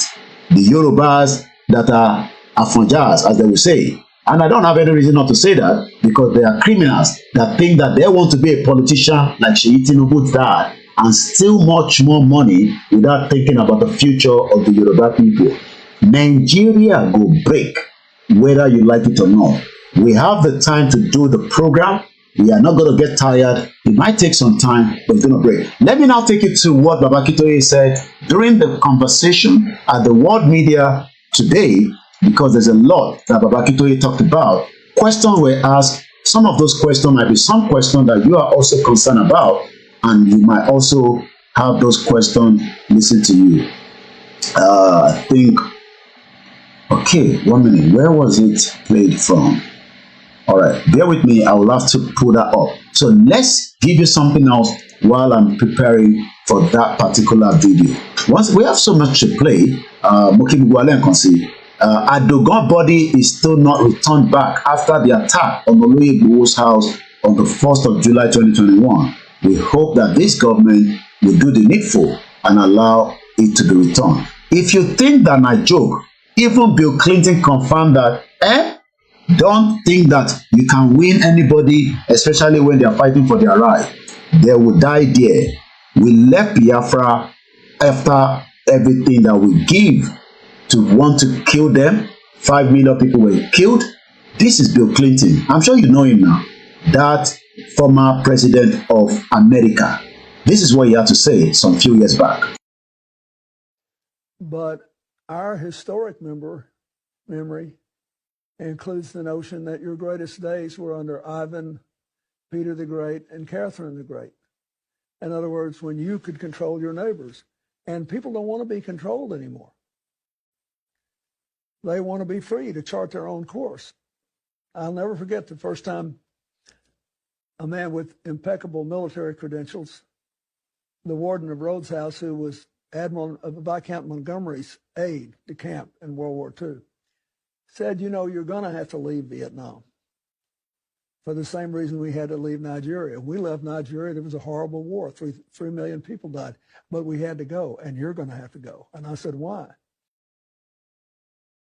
So some of you that think that this Tinubu's government will win by bullets, Bill Clinton, the most powerful country in the world, at least as of today, with many other countries, you cannot put America on the side. They have nuclear weapons, they have money, they have everything.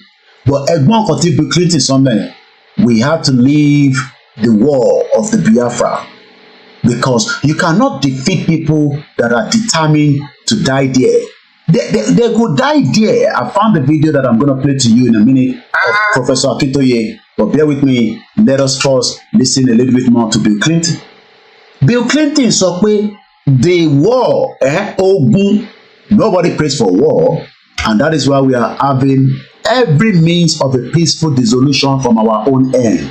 And I've listened to Simon Ekpa. It was, and I'll try and see if I can bring that video of Simon Ekpa as well. He had an interview today, and I followed that interview, and he says that we are doing everything to avoid bloodshed, but that does not mean they're going to leave their bullets and their guns. That is called self-defense.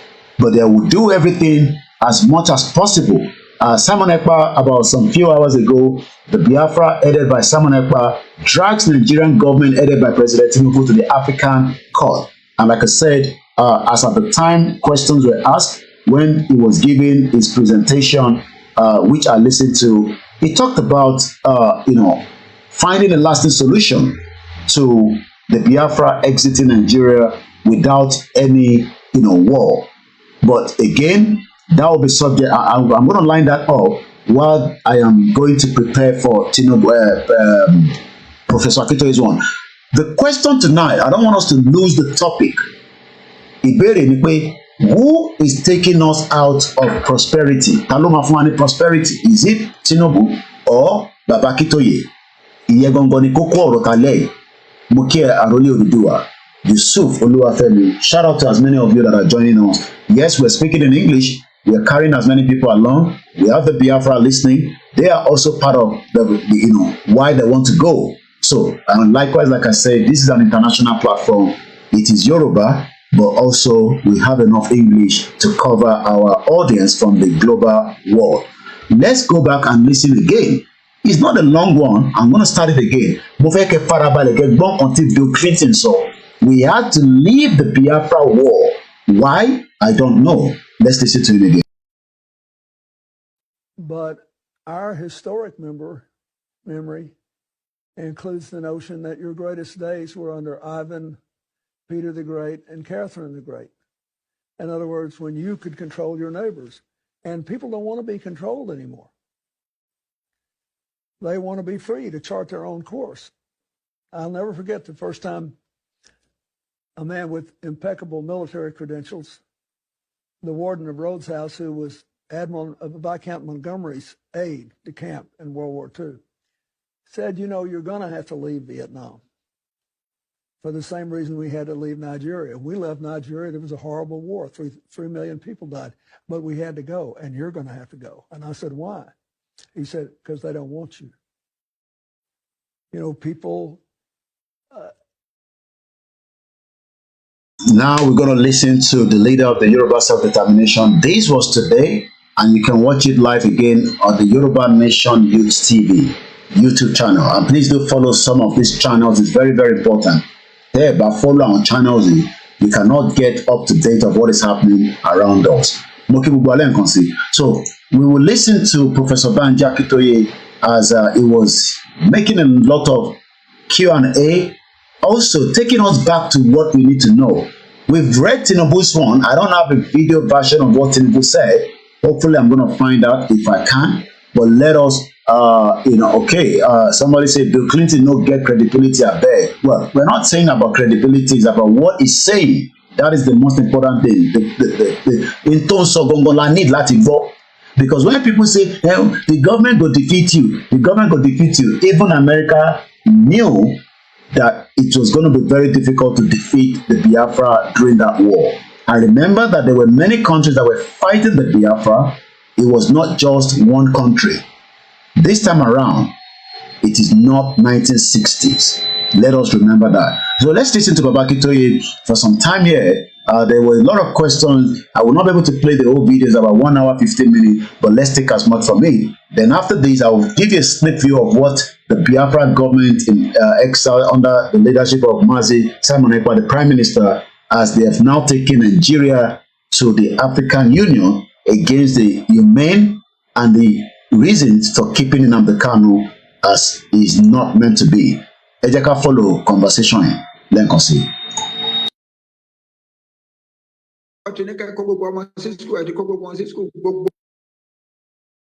For our audience that are not Yoruba speaking, I will try to do a little bit of summary of what Prof is saying after he has delivered the little I want to catch from this.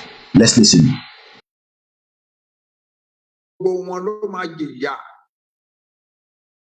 So ọ̀rọ̀ pé àwọn educated Yoruba people wá bẹ̀ sí sá kúrò Nigeria is a product of deliberate policy of the rulers of Nigeria. Deliberate policy. Kì í ṣọ̀rọ̀ unemployment nìkan. The environment became unacceptable to educated young minds, and they began to flee. Today, according to the statistics available to us, by December 2023, a total of 11 million educated Yoruba people have fled Nigeria.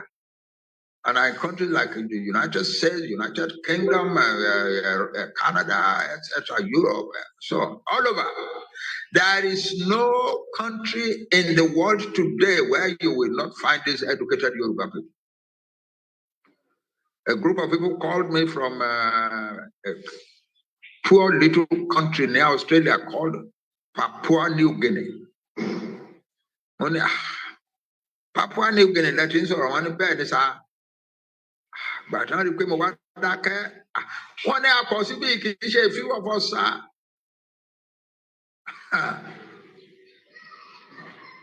because any country in the world. There is a country called Nepal on the side of Mount Himalayas. There are Yoruba boys and girls there. There is a country in Asia, wedged in between Russia and China, called Inner Mongolia, the most remote country on earth. There are Yoruba people there. There is a tiny little island in the Pacific called Tonga, a small nation, a small country, island country called Tonga. There are Yoruba people there. A few months ago, when one of the islands of Hawaii burst into fire and began to burn, and people were running away from the island by boat to go to other islands, there were Yoruba people among people running away from the fire. So Yoruba people are everywhere. We have been broken up. That's the truth of the matter. Our nation is being systematically broken up. Our nation is systematically broken up. Baba Akintoye and Professor Adebanji Akintoye. These two individuals, one says, and I quote, that Nigeria is no longer bleeding.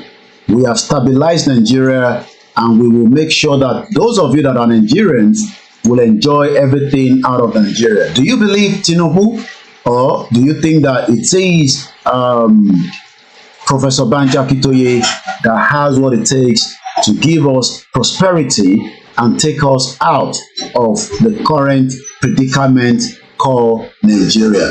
Nigeria is a crime scene, and it remains so until we all realize that it is not going to take us anywhere.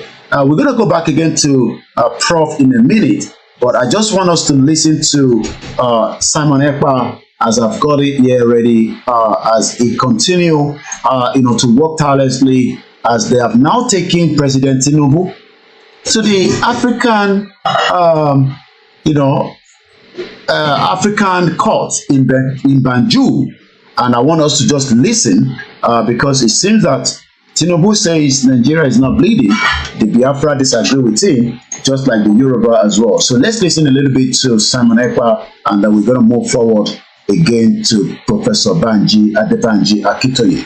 is a big one. We will not be able to play everything, but we will take you just as much as we can from that, and then we will then move forward quickly. And I'm going to mute my mic and let's listen to it again from here.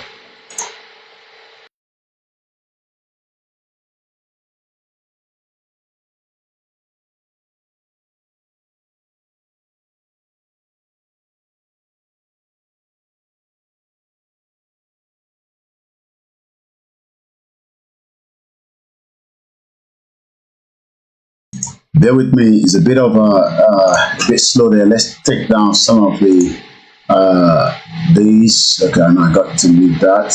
Let's take this one down. Bear with me. It seems that there's a glitch there. Not too sure why. And I had it ready on my phone. Let's see if I can play it from my phone. If we're having issue, from the Twitter that is not allowing us to listen to it from there. Let's listen from it from this side anyway. There is a united government of Biafra, such as there is now. We will start to see some results. So now we move forward with a filing with the African Commission, but not on our hands and knees. We don't come forward as a supplicant begging them. We come forward as the government of Biafra. In the name of the communication, the filing, the name of the African Commission is Biafra versus... Okay, I think I've got it ready now. Let's listen to Simon Ekpa as he was able to address. Let's start from number 3 minutes, and let's take it from here now. I'm going to mute my mic. With the commission, so we have a file stamp on there. And now the Nigerians have to answer. The Nigerian government has to answer, but not to an organization, not to a person, but they have to answer to Biafra. And here, I'll show you. Let's see if I can just share the screen here. Bear with me. Here we go. So if you can see this, it says, before the African Commission on Human and People's Rights, Biafra versus Nigeria. This is it. We come as equals, filing our complaint. And you can see, there it is, the file stamp of the African Commission, which was achieved at Dr. Levy, Dr. Levy, yes. Are you sharing a screen? Because we can't see. Oh, no. Well, I'm trying to share the screen. Let's see. All right. Let's see. Let me see. So let's go back. Yeah, I want everyone to see what the effort was here all about. Go back here. Well, it's maybe I need to do this. How's that? Better? No, still not. Yeah, okay. I think it's good now. But yeah, it's good. Yeah, I see it. So anyway, here we're talking about Biafra versus Nigeria. That's the heading. So the Nigerians will see this, and they will see the first thing they see is the word Biafra, which will just cause them immense pain because that's the word that can't be said, and they have to answer. They don't have to, they have to answer to Biafra. That's the significance of this. And we achieved the file stamp, which is on a different one there. But anyway, so that's what we've done is do this, and we come not begging them for help. We're giving notice to the African, what we're essentially doing is giving notice to the African Union that they need to convey our information directly to the Nigerian government, bring the Nigerian government before the African Commission to answer our complaint, and they need to answer that complaint before the results are in from the referendum. Why is that? Because when the referendum for the reinstatement of Biafra occurs, and when the results are in, Nigeria is going to implode, because legally, a referendum is the way to achieve independence. We're following the law. Now you have that. That is the pointer I want us to listen to. Sherry Yoruba, you have always seen us as people that wants to create havoc, people that wants to create problem. But we are not the one that wants to create problem. We are finding a solution in a diplomacy. And that is exactly, I know Bishop is calling me back, but something is not right with my phone. I tend not to see. Okay, let's quickly bring Bishop in, but I have a brother that is also on the standby on the Twitter space, Nicholas. Bear with me, we're going to bring you in. But the point, as much as you might think that Simon Ekpa, is ready to go into the war with the government of Nigeria, no, he is finding a solution, which is a diplomatic solution. Remember, Bishop, a peaceful solution, a peaceful means. Will President Bola Tinubu, that is telling everybody now that Nigeria is no longer bleeding, there's prosperity, but the Biafra government disagree with him. They've taken Nigeria to Banjul under the Biafra government. Simon Ekpa did not go there as his own. He has gone there as a government.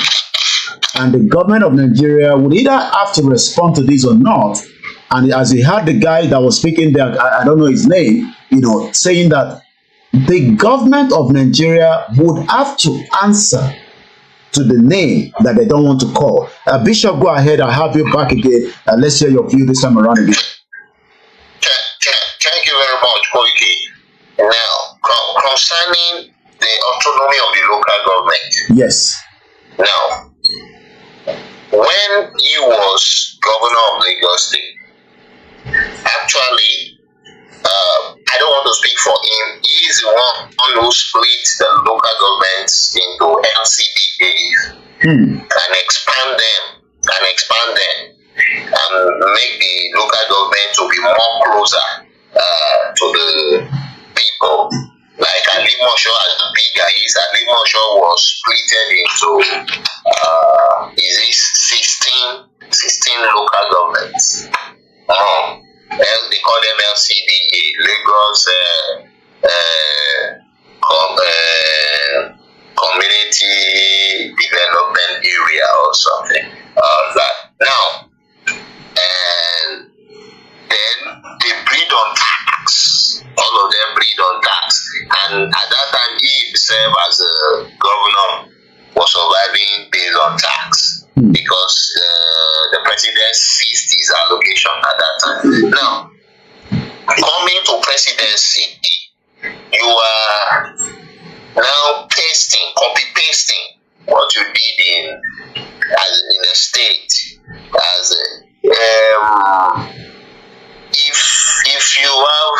If they say, just like they said that if you score 9/10, you fail this course, and you now score 1/10, you are praising yourself. That's what Tinubu is doing now. You can't turn the whole Nigeria into tax collection. And you are looking for investors.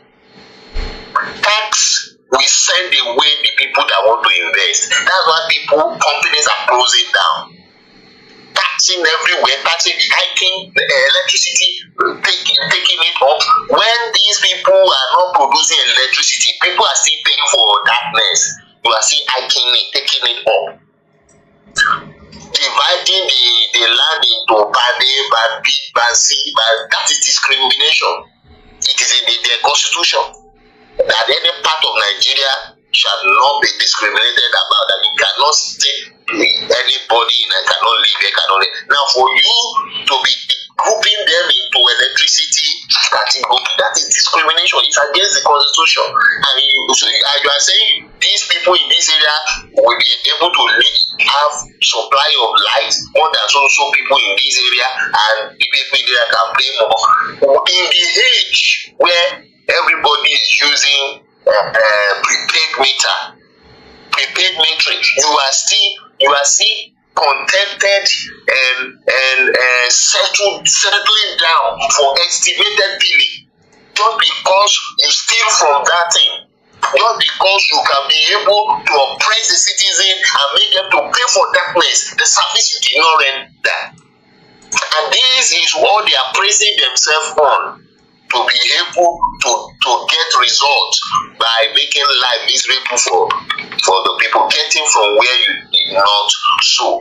Now, if he is talking about autonomy for local government, he's still going to boil down to messing up and making life more difficult for the people. It's like moving the tax or the slave master closer to the people.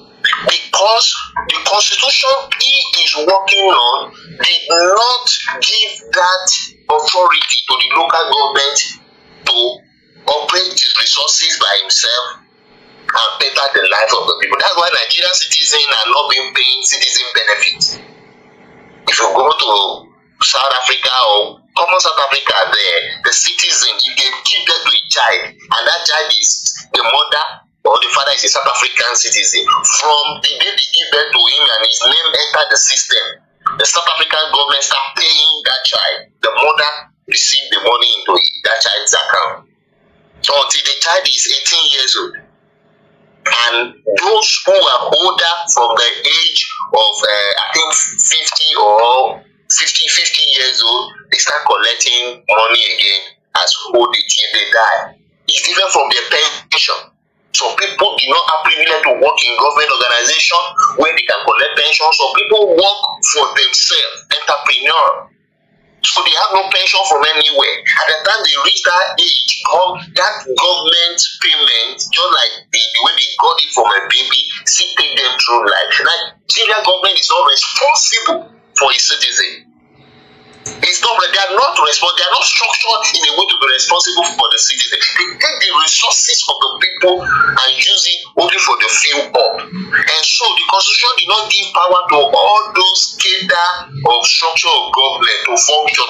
It is just ceremonial. If we like, let it give more power to local government. The local government will be collecting tax the more. And it will be, the tax will be using to feed all the staff only.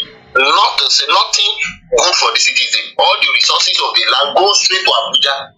That's it. Common electricity. Local government cannot generate its own electricity. It's not that if the local government have resources to do it, right? It will not. If local a well-to-do or a well-meaning chairman of a local government want to do it for his citizen, the law did not allow him. He can do it, but when he built the plant and the plant is generating electricity, the law said he should channel all the electricity to the central, what did they call it? Central, just like the way they are collecting all the resources in the central post in Abuja, central grid. They will channel it to the central grid. So when they channel it to the central grid, it is from the central grid they will not distribute it to all Nigeria, including states that did not produce anything. And those ones will be having like you now invest in electricity, generating electricity, you still be in darkness. So nothing work is the system, is a law until that thing is changed. Or break down and it can't work. It doesn't matter the institution you are building. You cannot be building the institution when the system is corrupt. It's like the house that is built on a foundation that has cracked. Instead of you to demolish the house and rebuild the foundation, you are painting the house and modifying it. And you say you see we are now modifying the house. Is that the next thing? With the modification, with the painting, with everything, the foundation that have destroyed will destroy everything in seconds. So that's just my contribution. Thank you so much. Thank you. Wow. Well, we are 2 hours into the program. We have just 1 more hour, or probably a little bit less. We are not probably doing the full 3 hours. I got a comment from a WhatsApp, from a brother. Says Professor Akintoye, a visionary, a strategist, a planner, an originator. President Tinubu is a down-to-earth politician who has a personal ambition. He rose from being a senator to become a governor and finally occupier of Asoro. That is all.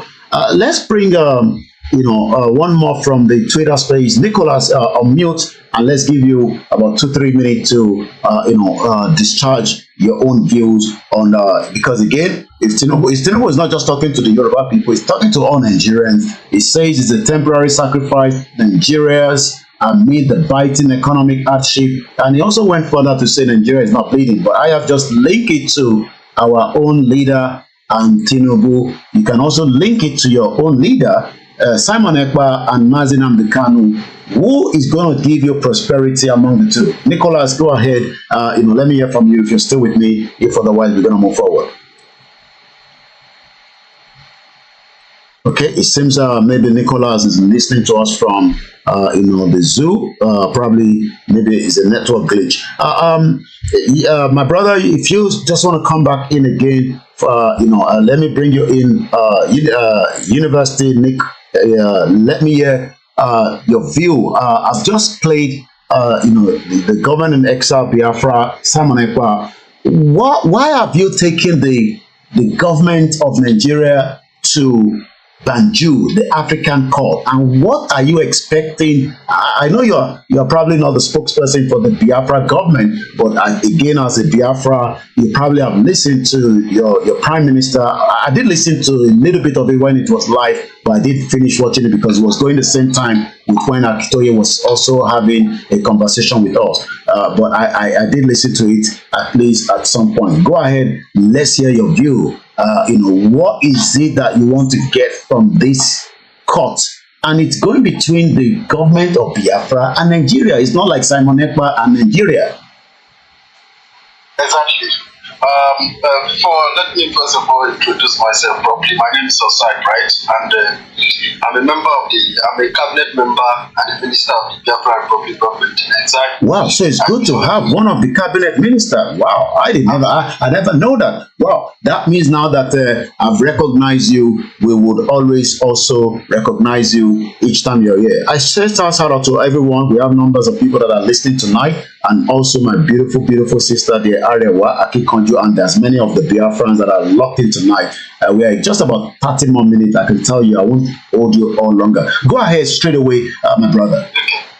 So, like I said, I'm a member of the Biafran Republic government in exile cabinet. I was a former member of the Dispute and Conflict Resolutions Department, and now I belong to the Biafran Independent Drafting Committee. So, what we are really doing is to actually separate ourselves from Nigeria in order to save the life of our people. As we are talking to you, thank God the guy that spoke earlier and narrated the issue with electricity of Nigeria. If communities actually had autonomy, which means they will have, freedom to, provide for their people, provide electricity, good hospital according to how they can. But you cannot do that if you are not in charge of the resources in your local government. So autonomy, autonomous community, and autonomous whatever it means to Nigerian government does not exist. So for us, like this year, our people are unable to access their farmlands. People are very scared to go to farm. People in the villages, people have to walk and pack, because when you walk alone, it is very much easier to kidnap you. But now they kidnap people in mass. In my village, Abako, where I came out from in Delta State, 3 women were kidnapped and they were raped by 20 Fulani terrorist people. What? And they had their husband cook for them. After they cooked for them, they ate. And they had to sleep with rape these women in front of their husbands, while having guns, pointing guns at their head, and they entered these 3 women one at a time. And imagine the pain of watching somebody. Yeah, we had a woman like that in 2018, that she was the sacrificed lamb to be raped multiple times.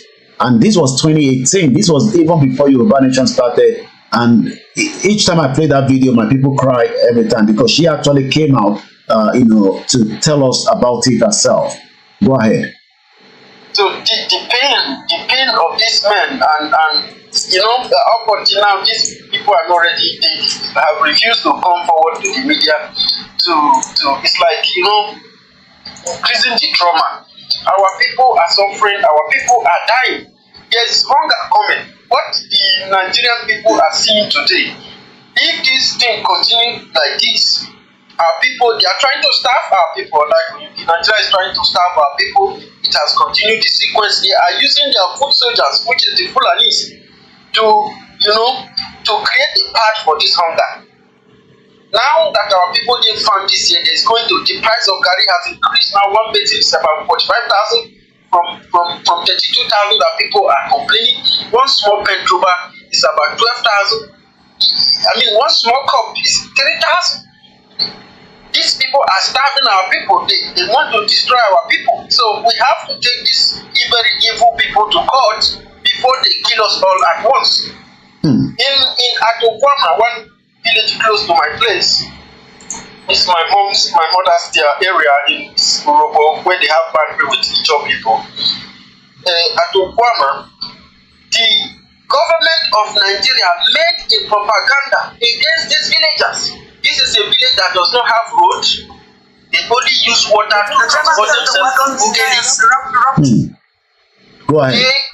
They don't have water, they don't have light, electricity, they don't even have internet, they have access to internet. But the Nigerian government made a propaganda with these people that they killed 70 soldiers. And these 70 soldiers were all of them Fulanis. These guys have been involved in oil bombing for many years. When I mean soldiers, these are not ordinary soldiers like Cobra or just. These are top-ranking soldiers like Captain. I think Captain is the lowest ranking officer among these people. The rest of them is Lieutenant Colonel. You know, these are people who were killed. These people engaged with fellow oil bunkers because Nigerian government contracted Tompolo. Yeah, not Tompolo, yes. A lot of money. Yeah. For him to stop our people from Tompolo is making so much money every month from the government. Yes. Exactly. Yeah. Then this guy now start going after his fellow oil bunkers. Tompolo is a criminal who has. Is that not the same problem that happened in that community that they went to completely burn down? That community. Exactly. Yeah. Exactly. Now, I just want to tell you the real story so that people can know the truth and judge for themselves. Tompolo, who is an oil bunker, is going to kill his fellow oil bunkers because the government gave him money. License to does kill. not agree with him that they should kill their people because this is the only way to feed their family. This government does not provide anything for these villagers. And these armies came by gunboat to Kwama and they met with these men. They gun each other now. They kill those people too, and those people kill them back. Interesting. Now they come to social media, they come to the public and lied against innocent villagers. They came the next day, they said they want to make peace.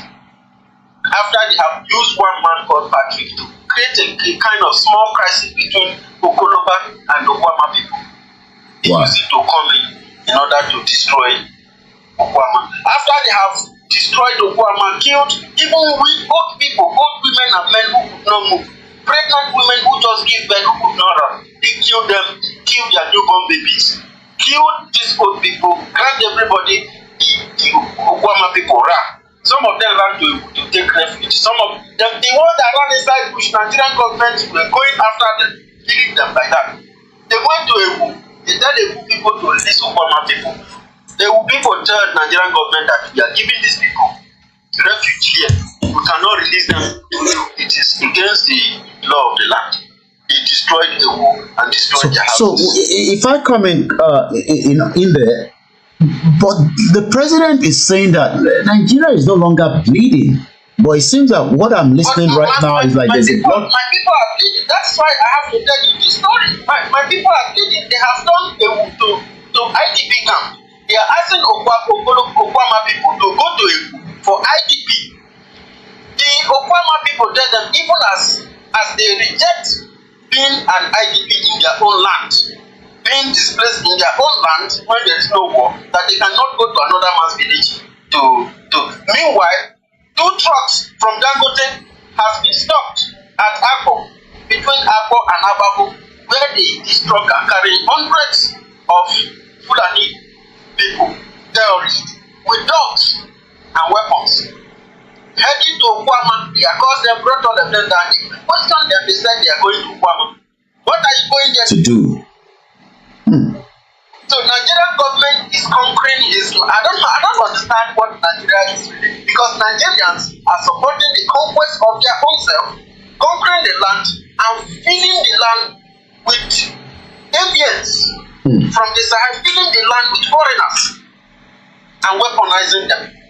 Wow. Wow. When people are seriously pleading, it is better we go to the African court to tell our story. Okay. So that by the time we start killing Nigeria back and their supporters, nobody will call us terrorists. Okay, so that is the reason why you've taken before the African Commission on Human People's Rights, the Biafra Republic Government in Exile, Biafra versus the federal government, and I'll be following that, and we hope that we will have some good conclusion coming from there. Thank you so much, and let us. If I still have the callers there, I will allow you to come back any furtherwise. I'm going to quickly. Sneak view. This was 2018. Yeah, this is what you're going to listen to. If you don't have the art, you might want to leave the broadcast for now and probably join us maybe in another 10 minutes, because what you're going to listen to is a real story. It is not a fiction. It is not a storyteller. The woman herself. And I said until she communicates with me not to use this video, we will continue to make use of it. This happened in 2018. Without wasting your time, let's listen to it. The driver felt the wagon's tires rupture and decided to park the car with the hope of changing the tires. It was like a film. In a GC, motley crowd of armed men in military uniform came out of the bush. They fired at the boot of the car. Ahead of us, 5 of them came out of the bush. Another 2 came from the rear. My daughter screamed, "Mommy, Daddy, what's going on?" There was no time to say a word. They marched us through into the bush, firing into the sky. They hit me on my chest, hit my daughter on her head. Blood oozed. At this time, it was better to kill me. I shouted at one of the armed men. His response was hell. He went straight for my private part, tore my dress with his gun. The others ripped my dresses. I was left with my undies. My husband and my daughter started crying. 2 of them dug their teeth into my breasts. While attending a secondary school in Adamawa, I had lived with some Fulani, so I understood a few Fulani words. I started pleading, at least for my daughter. To my shock, at gunpoint, they removed the dress of my little girl. One of them carried her on his head as a baby, on his head as my baby struggled, shouting, "Daddy, Mommy, what's going on? Help me!" I could not help myself. We marched for 9 hours. I was half naked. My daughter was totally naked. Her tears was like a stream of blood on her cheeks. Our phones had been seized.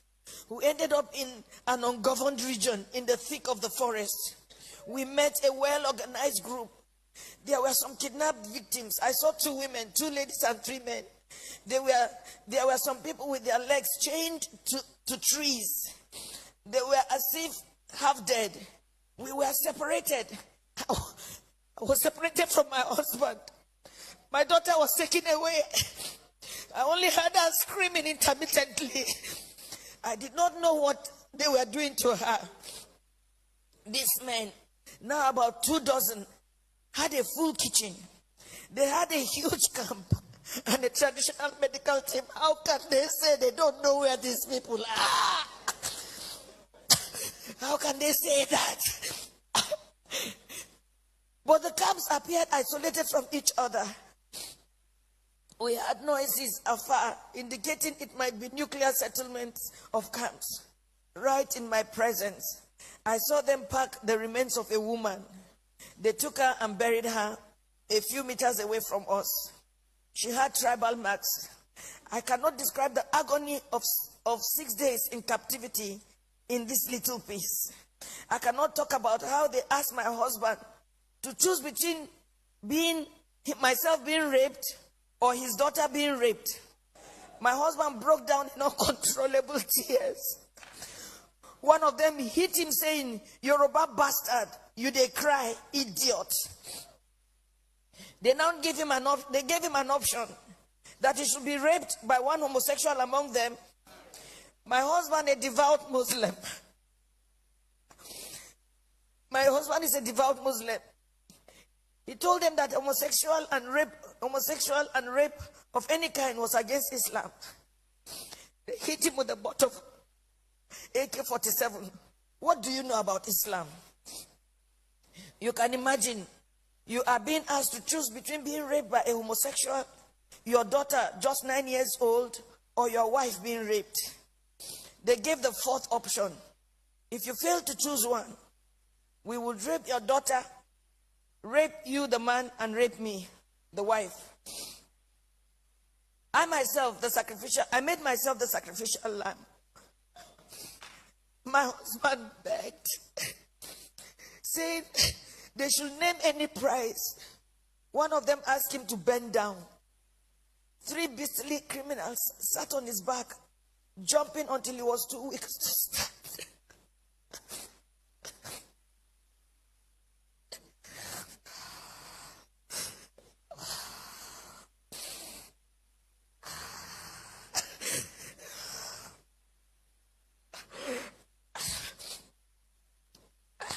I was not allowed to put on any additional clothes. Imagine they rape you all night and they stop you from putting on any clothes for 24 hours.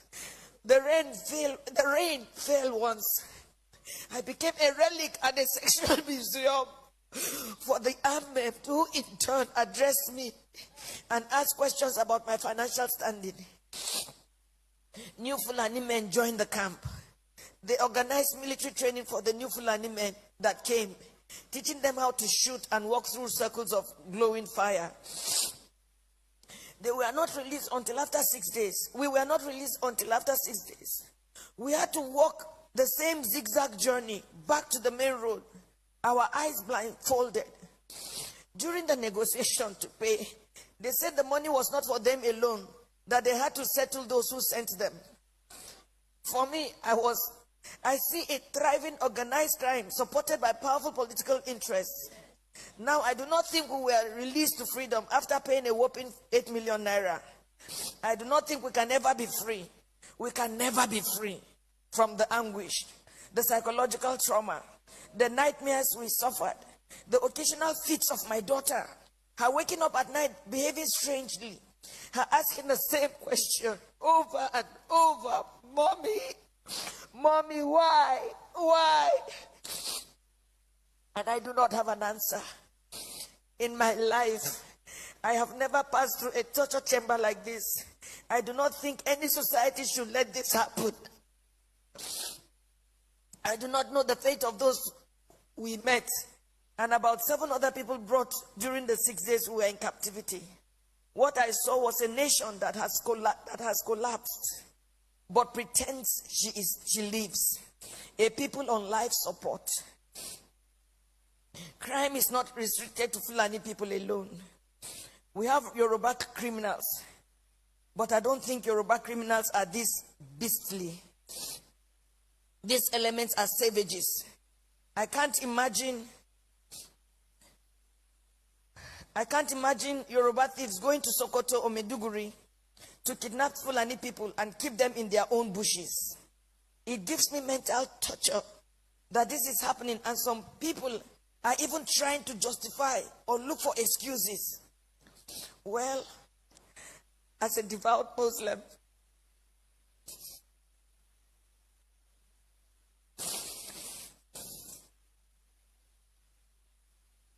myself and my family have taken solace in Allah. Not the Nigerian police, not the army, not the government. We have taken our faith the way it came, that this is supposed to be fate. I thank God that we successfully returned to where we live, thousands of miles from Nigeria. We thank God that we have made a vow. Never shall me, any of my children or husband in our lifetime visit Nigeria again. Our remains, anytime we die, will also not be buried in Nigeria. It was a suggestion my daughter made, which we all adopted. I pity the country. I pity her people who continuously walk like the living dead. I pity those who parade themselves as leaders because they know nothing about what is going on and the abyss the country is sunk already. I pity Yoruba people. Oh, I pity you. I pity my people. For me, the issue is not about President Buhari. Democracy can produce anything, even the worst in the society. What I worry about is the conspiracy of silence by the people themselves. I want you to take note of that word. The conspiracy of silence by the Yoruba people. And it is still happening. As yes. Can I come in a little? Yes. You see, there is a word that says that we can forgive the children who are afraid of the dark time, but we cannot forgive the silence of these Nigerians who watch their people go through this trauma and not do anything about it. I have seen many people calling us terrorists, calling us all manner of names. And with this story of this woman now, do you judge anybody carrying arms to defend himself? No, definitely not. This is what I want to just tell Nigerians, because this is sad. More than sad. This was in 2018. This was even before we started our campaign. But you heard the woman saying that the conspiracy of silence. You go on the X today, you go on the Instagram, the Yoruba people are too busy on TikTok showing their bum, asking for tap. When invaders have infiltrated our land. I posted a video of a farmer in Osun State where Fulani went in, destroyed the farm. They eventually captured just one cow.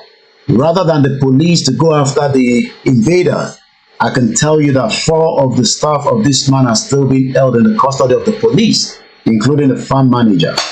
The question is, can we really live like this? Let me finish the last 48 seconds of this video, and then I'm going to bring in the last person to speak with on the Twitter space, and I'm going to wind down because not for any reason, it is almost the 4th or the 3rd program in the last 24 hours. It's a back-to-back. It is an awareness, and the topic is, who is a true leader between Tinubu and Akintoye? One says, I am going to stop, or I have stopped Nigeria's bleeding, and I am moving into prosperity. But I'm wondering why this has popped up prosperity, because since last week, I have been talking about prosperity, the message from Professor Akintoye. Let's listen to the final part of this, our mother, and we continue to pray for her. She survived it. Mr. Gbenga Wolabi did not. With Rachel Okpadele, Mr. Wolabi was killed by the Fulani terrorists last, I think it's going to be the 2nd year this year, June. He came from Maryland. He had a farm and a hotel business. Rachel Okpadele, the female young student that was on strike because of Buhari as at the time, was also killed. With another man that was taking the money in. One escaped. 3 people lost their life after about 5 million was taken. Only God knows what they've done to Rachel before she was killed. The family of Gbenga Owolabi took the body back to Maryland, where he was finally buried. May so rest in peace. Let's listen to the final part of this video. The ignorance, the treachery, and the illusion that one day things will get better through another election. Since I was born in Nigeria, each year had led from bad to worse and on and on. I do not have a solution to what is going on, but I think very soon hell will let loose upon the earth as long as there is no law and order. You heard that again. Hell will let loose as long as there is no law and order. Like our mother Modukwe Olotu says, then that means we are comparing life with death. If we are comparing Professor Adebanji Akintoye with President Tinubu, because I think it was 20 years apart before they can meet each other. Wow. Lagos for sure, my brother. Welcome to the program. I greet all our people. Let me allow the last 26 seconds, and after that, veteran, you will unmute and you will speak for just about 2 minutes or thereabout, because, like I said, I am winding down the program tonight because we have more program tomorrow, and we have a lot of other things that we need to do. Thank you once again to everyone for joining us. Yoruba nation will come to stand. The Scottish people will be free from the bondage of the British. The Welsh people will be free. The Biafra will be free. The Ambazonia will be free. The New Caledonia will be free from the French government that wants to keep the Kanak people in bondage. And anarchy and the rule of brutes in the order of the day. Once again, there can never be anything more comforting than my husband, who saw what I went through, but was able to encourage me, and even encourage me to write this little piece after months of agony and sociological imbalance. Good night, Nigerians. I love that last part. Good night, Nigeria. After the NSAS, it is already more than good night. Many lives that have died in Nigeria should have still exist if only we have a system that had people in mind. The cry of people, innocent lives, have reached wherever you believe in, whether the God of Islam, the God of the Biafra, the God of the Yorubas. Those cries, I can tell you, I am not a prophet, I am a journalist, but those cries have reached them, and the cry is now activating. Tinubu will not be able to hold the center. Things will fall apart. When it will fall apart, please don't blame anybody. Blame those that decided to keep it together. Yugoslavia was one to allow the people to go. He refused until hell got loose. And what happened?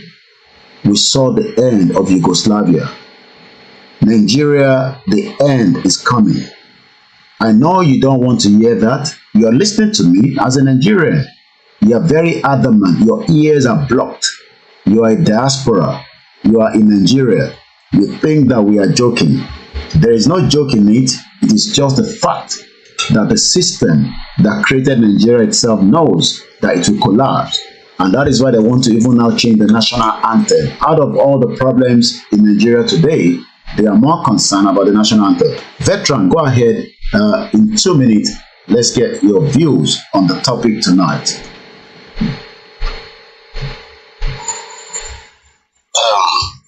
I want to thank you, Koiki, for what you've been doing and your consistency. And you've been on this. I want to say this is what happened to our leader, Nnamdi Kanu. It was him alone. So when you've seen the video when he started, he was in a very small room and with a micro mixer, and he kept talking and shouting, and at that time nobody was listening. It was as if he was mad. He never knew what he was doing. He kept on. So I don't want to say, please, just keep it on, just keep going. Remain persistent, never give up. Nobody may listen to you today, but keep on and keep on and keep on. Consistency will always be the key. One thing that we learned from Nnamdi Kanu is, once the people realize that you cannot be bought over, once the people realize that you are truthful, they will follow you. So please, I just want to say, continue, never give up. Whether anybody is following you or not, never give up. The time will come. A time will come when the truth will surface. When the truth you have been speaking begin to speak for itself. This woman that you played her video, I used to have the video of this woman. I used to listen to that video and look at what what the woman narrated. Look at the ordeal. Look at the trauma.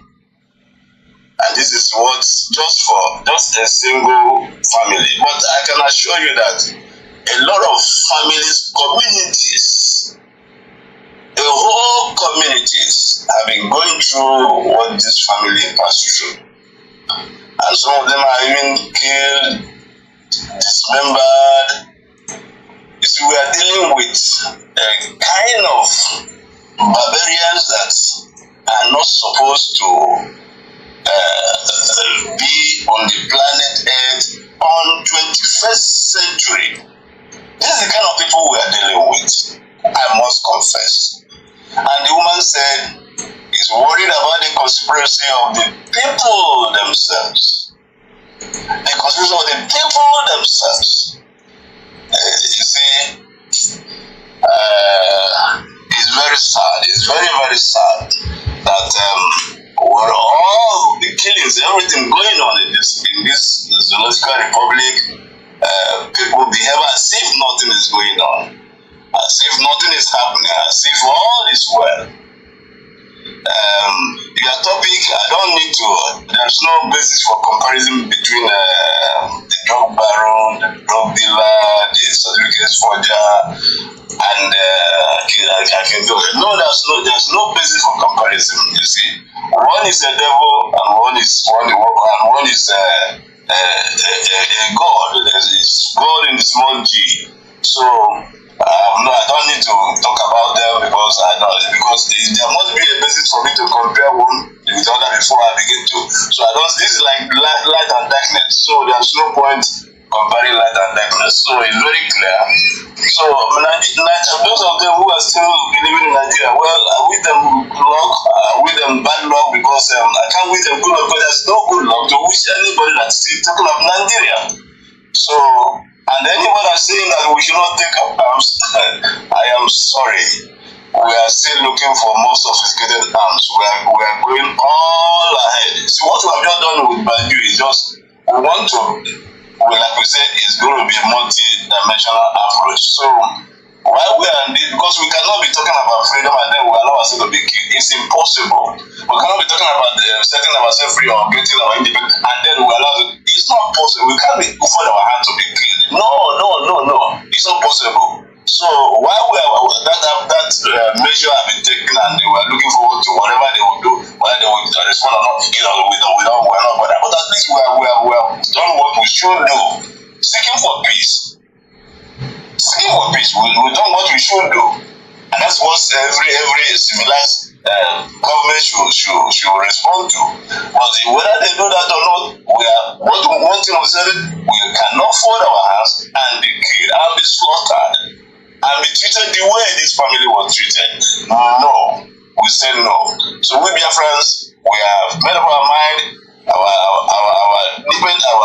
Our independence is non-negotiable, and so that is where we stand, and that's where we will always stand. Please, I want to advise you again, please, Koiki, continue. Thank you so much. Pass through this. At the time he went to US, he spoke to foolish Igbo World Congress. Foolish Igbo World Congress. I was telling them, this will come. This is the danger. They treated him as nobody. But today, it's all over. Everybody's feeling the pain. The pain, the agony, everybody's feeling it. So please, Koiki, I am with you. Continue, please. Even if you are the only voice in the wilderness, continue. Let me assure you, one day, you will see them coming around to support you. One day this truth you are still speaking will be dawned on them. So please, let me use the mic here. And I want to say again, Koiki, continue. Remain consistent and never be for anybody to succeed in this, you must be unbuyable. You must be unbuyable and you must remain truthful. Thank you and God bless you in the mighty name of Jesus. Thank you so much. That is a veteran, the dragon. and the rest of the many of you that have joined us as we are winding down. Let me again, those of you that are watching the clip from the video side, you will see that the Vanguard, the Saturday, March 23rd, 2024. On the left-hand side is Lugard and the girlfriend, Laura Shaw. Let me remind you that Lugard did not find love. That was first reason why he went on the expedition trip to Africa. He came back from India with a woman that he wanted to marry. That failed.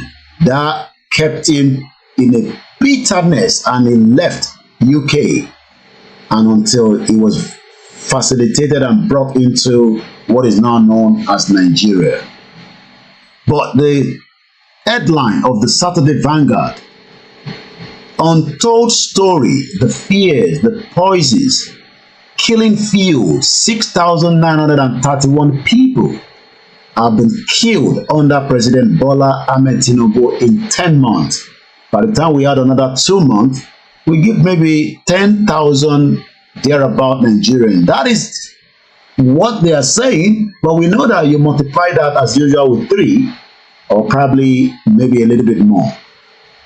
Moki Wogomo Yoruba Nile, Yawa Titilola Shaw, thank you so much. Victor Olabami was up with Mr. Tinubu is selfish ambition and careless. How it's obtained, but Baba Akintoye is selfless ambition that one is raised to be free. Thank you once again. As I leave the program, remember that freedom is not going to be given from Tesco, Costco, Walmart, ShopRite. You will work hard, and like the brother said, you must not allow yourself to be infiltrated. That is what they wanted to do with this movement. We have been labeled with all kind of names. Even somebody said that the business I had here way back in 2007 or thereabout was where myself and Baba Akintoye, and maybe not the Kanu, had some meeting. Even the business shop is closed, but the writer is a Yoruba guy. He went dig a little bit, but I couldn't find anything. And when I read it, I said it first of all failed because that business and the shop has never been in existence, only God knows, for 10 years. But he drafted it as if that was where the first meeting was held on my journey to the Yoruba nation. Well, whatever it takes, most often, I am your last man standing. I will use this platform to tell you that the corruption of what the British created in 1914 will definitely be collapsed and be brought down, because it has killed innocent lives and many people have suffered. Like that woman, our mother, the wife, the daughter and the father, they were all in pain. And like the brother said there, only God knows how many millions of Nigerians are now turning to the IDP camp. And on that note, I say all hail Odudua, all hail Yoruba nation, all hail Yoruba kingdom, whatever name we want to call it. All hail Biafra, all hail the Scottish people, the New Caledonian, and as many people that want to be free from the bondage where they are currently are. Olanrewaju Tai will say Nigeria is a laughing matter. Well, it is a painful one, and we must realize that nobody wants you to be free. Katrina Land, now in Sudan, promise you heaven and earth with your PVC. She left you now with Tinubu, and we know what has been the end of that. Bloodshed, killings, insecurity. I don't know what our governors are doing, but I'll be back again, God willing, inshallah, tomorrow for the Sunday broadcast. And like I said, next week, the topic from Goodwill News, Path to Prosperity, not the one from Tinubu, but from Professor Adebanji that we have been treating. Number 2, we've done the first one, which is we are a nation with a proud root and a proud history. We've done about 5 programs on that. You can watch all that. The next one will be in independent Nigeria, we have suffered serious decline and agony. And on that note, I say, Odaro, good night. My Biafra brother, how do you say Odaro? Good night in the Igbo language, if you're still there, quickly. If somebody want to say good night, how will you use that word? Let me hear from you so that we can just say Odaro. Kachibo. Kachifo. Oda. Kachifo. So make it come out. That is why we are not one. Different languages, different ideology, different reasons why we have to be together or not together. We can do businesses and we can all live separately. Yoruba Nation, thank you so much. And every single one of you, if I didn't mention your name, don't feel neglected. You are all members of the Truthful platform. And as I say, we will not stop until our quest is given to us by fire, by force. Odaro. Bye for now.